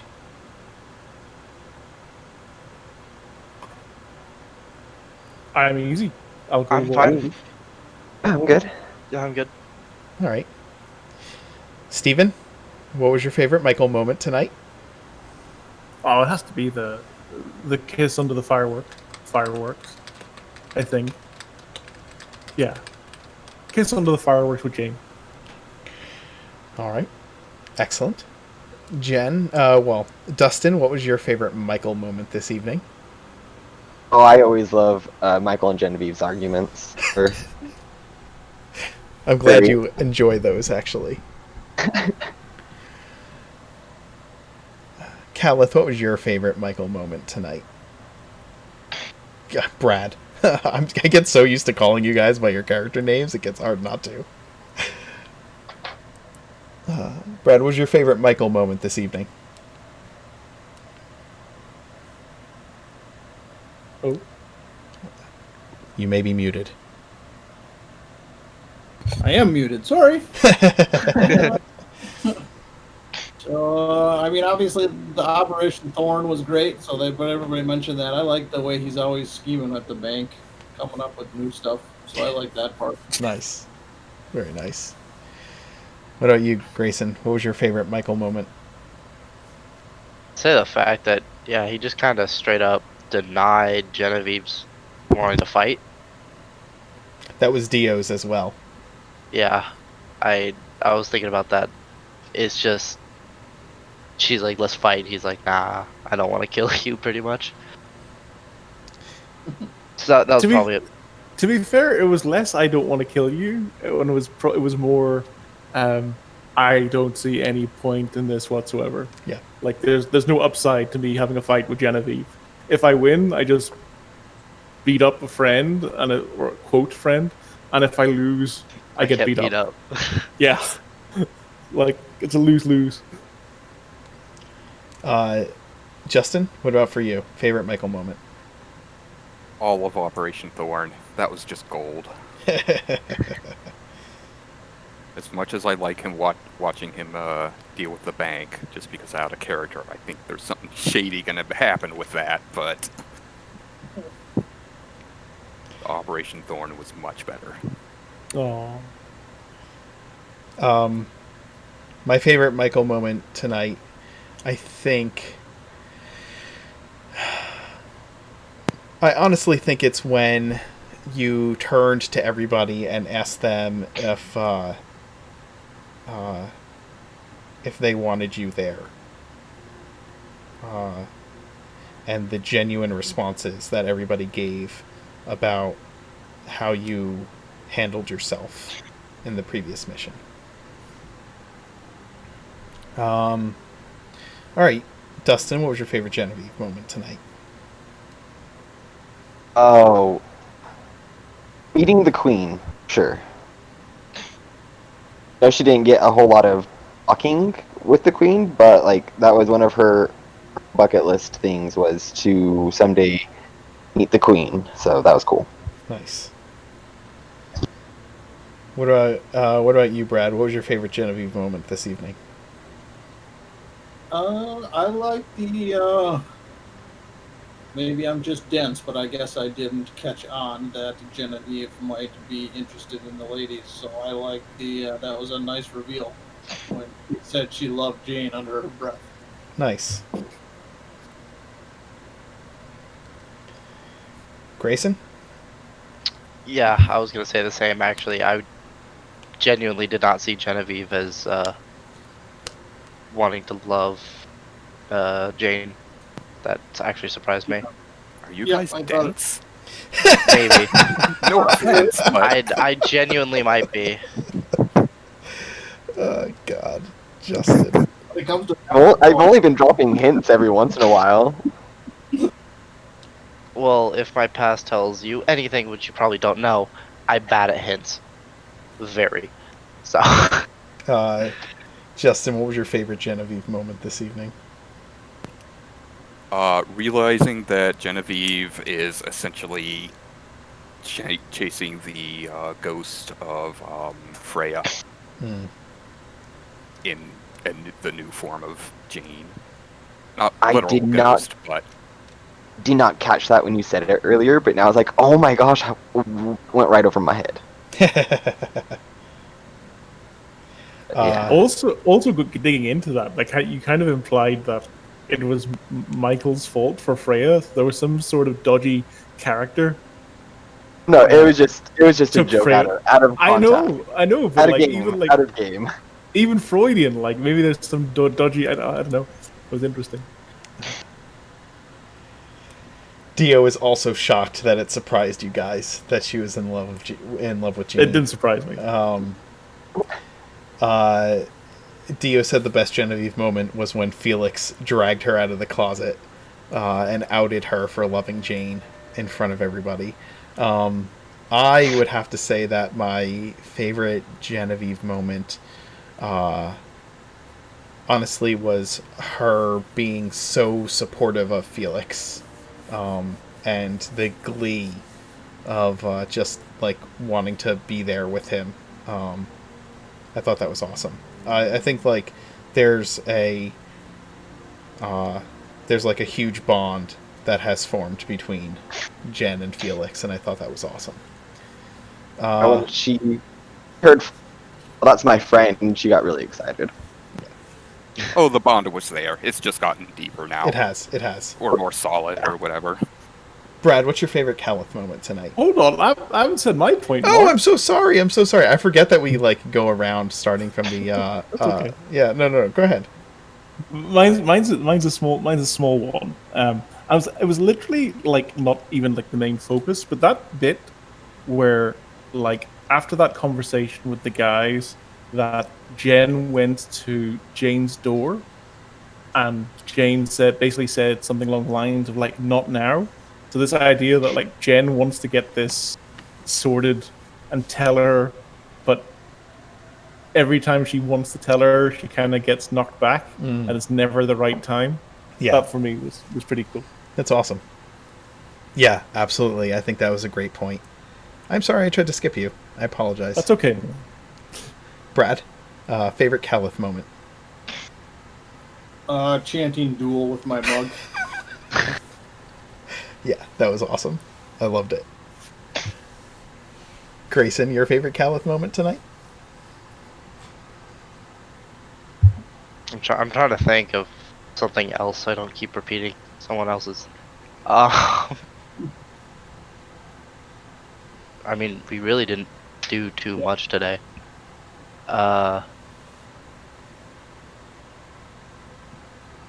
Calp was led on moments today. Yeah, I guess come back to me. Sure. Justin, what about you? Favorite Caliph moment tonight? I have to agree with the chanting the duel. That is just so callous. Get a little bit drunk, egg his friends on to fight Absolutely. in a friendly way. Steven? Two things. Basically, finishing off all the pastries on the table, and the second thing was basically taking the piss out of Michael for the kind of the kiss that was or wasn't.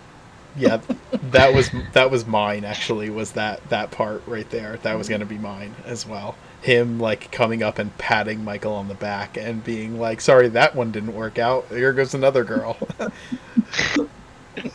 Dustin, what about you? Elf just had so many good, just like moments for tonight. Like it was, I think all his role playing was great. I liked his interaction with Lady Long, and yeah, definitely that last sassy bit with the kiss. I got mine. Okay.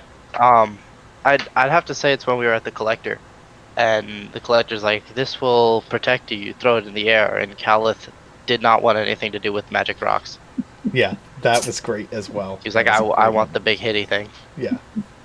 I Do think. you and the? Oh, Go sorry. ahead. Go ahead. Go I ahead. no, I interrupted you. You go first, man. I was going to say the same thing. I was going to do what you were about to do. Okay, let's do it together. Just go ahead. You got it. Okay. No, I just said Dio in the chat was about to say that the best Caliph moment was being drunk and also saying that he supports Genevieve being there. Yeah. Yeah. Calith showed the strongest support for Jen, I think, when you guys were discussing that moment. All right. Grayson, your favorite Garen moment this evening? You know, I'd have to say, one, did you get my whisper earlier? I did. I will give you a. Okay. Wait.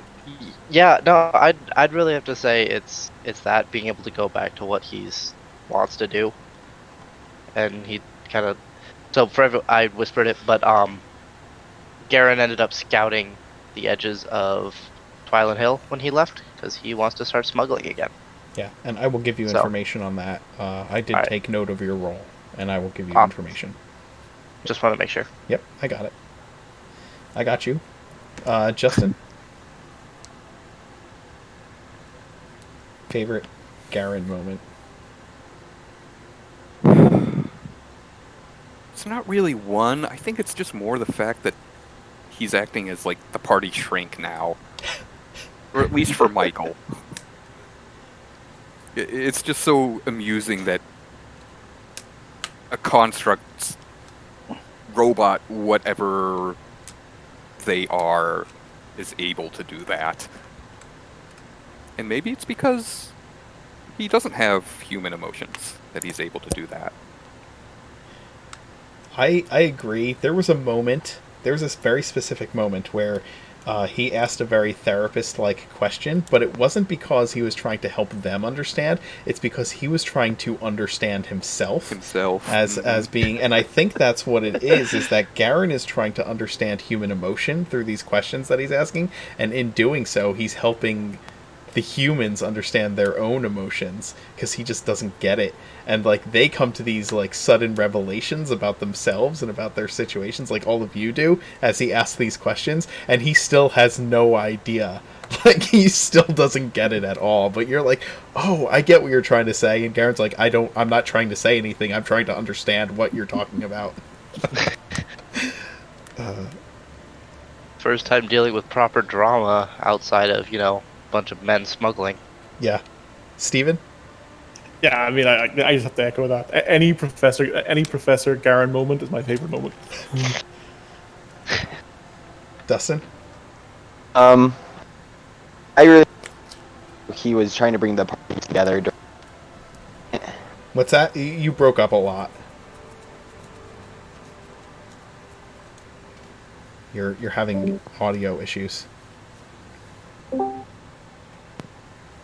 Sorry, my mic cut out. Ah, But yeah, no, I really enjoyed how Garen was trying to unify the party during the argument. How he's like, I care about you being here, you, and you. I thought that was really cool. Harry's becoming more self-aware.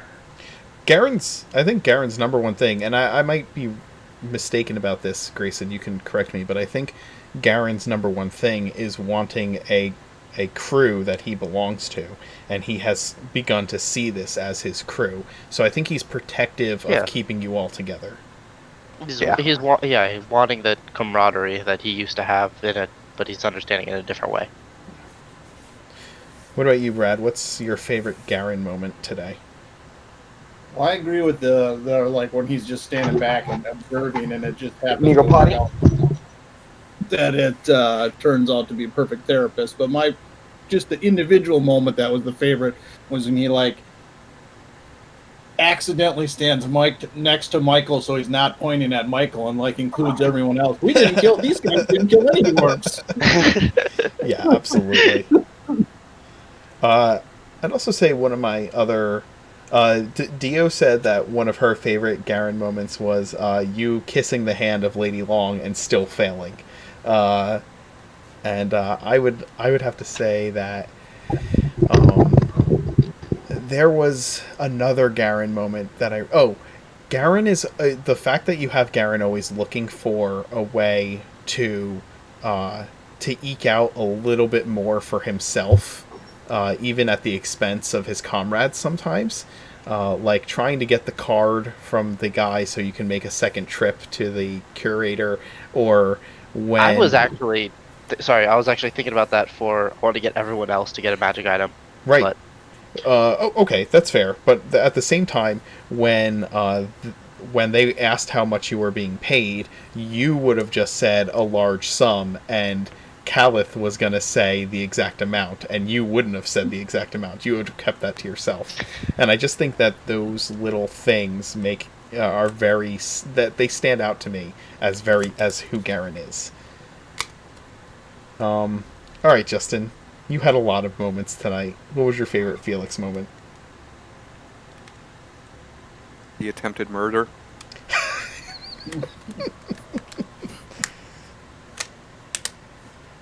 That was semi on the fly. I didn't really have a long time to think of that, and I was just like, wait a minute, the archivist is a nasty mofo. You're such an ass. Let's see what happens. That was beautiful, honestly. Steven? It was both the Felix and the Justin ex-wife panic, which Not wife. No, unrequited okay. love. Okay, you know what I mean. Yeah. It was. Yeah, it we was were like we were teenagers when that happened. yeah, and it wasn't just Felix. It was also Justin, and it was like perfect. Yeah. What about you, Dustin? Favorite Felix moment? Like you said, there's much.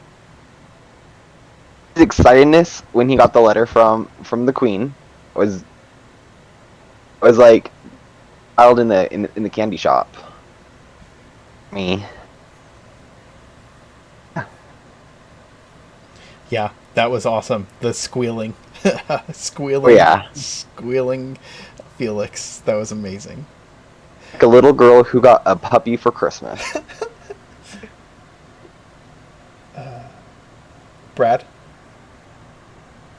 Yeah, once again, I agree with everybody. I think Felix and Justin were kind of the star tonight. Excited to meet the Queen, and then when he's there, meeting the Queen, but at the same time, when he sees his old, whatever you want to call her, the immediate switching to anger and kind of ignoring people at the right moments, and then the stuff with the curator, it was all great. Grayson? I had two actually. It was the attempted murder, which I found hilarious, and two actually was when we were sitting down at the dinner and he just stuck his hand in his bag and was just caressing the adamantium, smiling to himself. I have to honestly say, my favorite Felix moment was just the very real emotion when it came to receiving the honor, the favor of the Queen. There was so much subtly real emotion that came out. I think a lot of it was not just Felix. I think a lot of it was Justin too. But it was there was a lot of... you guys are so deep into your characters. I think the other thing... You know what? The other thing is telling Jen what happened on the road.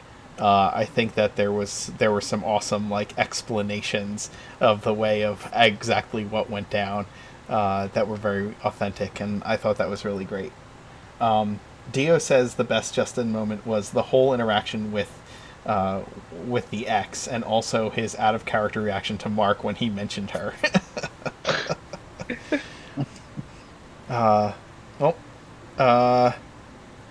My favorite moment was pulling her out of the bag. I was really excited to pull Juliana on you, and I had been planning it ever since the opportunity to meet the Queen came up. I was like, oh, this is going to be perfect. So that was my favorite moment as a DM. I was shaking and sweating during that entire meeting with the queen and after. I hope that I played her well for you, Juliana. I hope she was not a disappointment yeah. of a character. Oh, no. I actually expected her to be a lot meaner, actually. I imagined that being in the court of Queen Evelyn and being around Queen Evelyn softened her a little, but not because she's less spiteful and mean, but more because she realizes that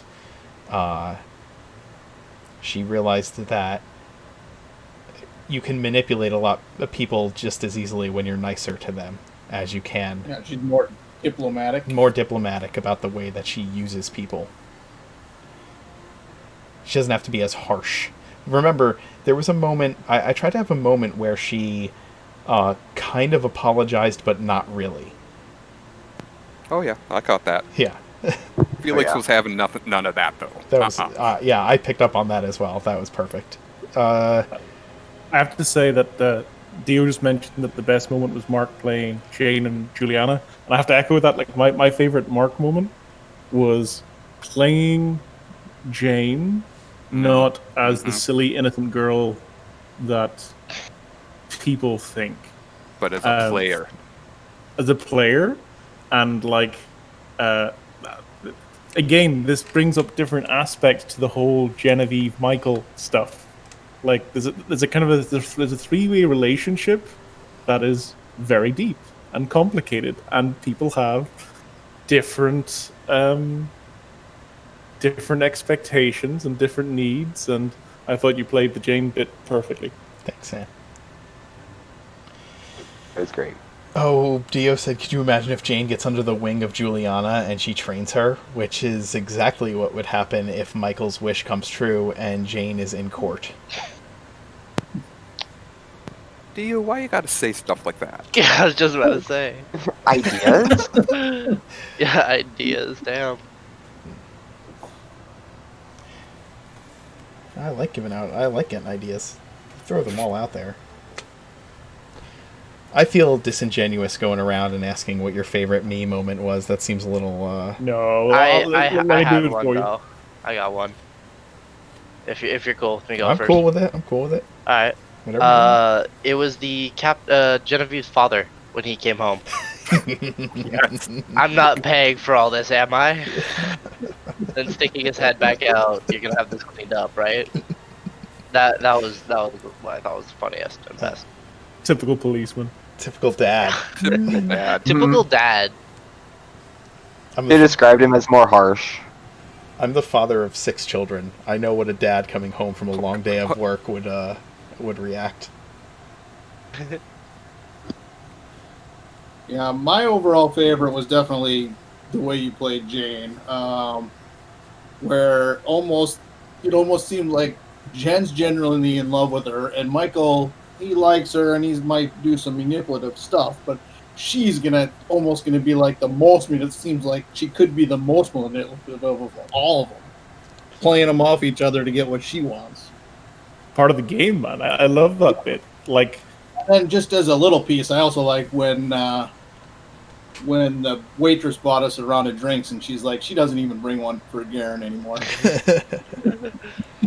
You guys have basically lived at the Azure Wand for 2 weeks now, so. Oh. Well, not the entire time, because you were like, gone for a little while. It's only been 4 nights, or so. Yeah, that's true. It's only been a few nights. It was 2 or 3 earlier, and then 2 or 3 when you got back. So yeah, it's only been a few, but still. You probably do owe them a little money for storing the horse and wagon. But... Yeah, you probably need to. You should probably calculate the amount of money you owe for staying there and deduct it from your gold. So yeah, that's fine. Yeah. Thank you guys. Oh, thank you. Tonight was a great game. Tonight was a great game, and I'll tell you, Jane has become more complicated, right? And like, you have to think about who her father is, and I don't know how much interaction you had with the mayor and exactly what kind of a person he was, but I think Jen's probably had the most experience. I think I know the most about him, though, right?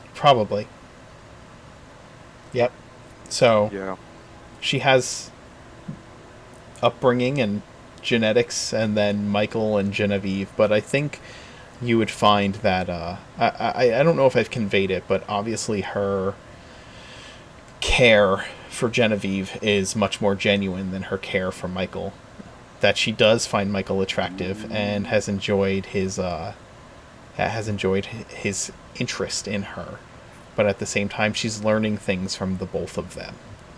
And Yeah, I think she genuinely. I mean, my impression is I think she genuinely cares for Genevieve.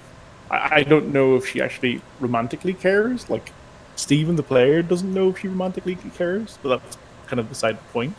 But I like the fact that Jane knows she's a noble, and she could probably learn some things from Michael. And if that means the occasional kiss and flirtation, she's probably willing to do that. Yeah. Because he's pretty to look at, and it's not necessarily straining the. yeah, I think Genevieve's protectiveness is very Genevieve, but I don't think that Jane needs Genevieve's protectiveness.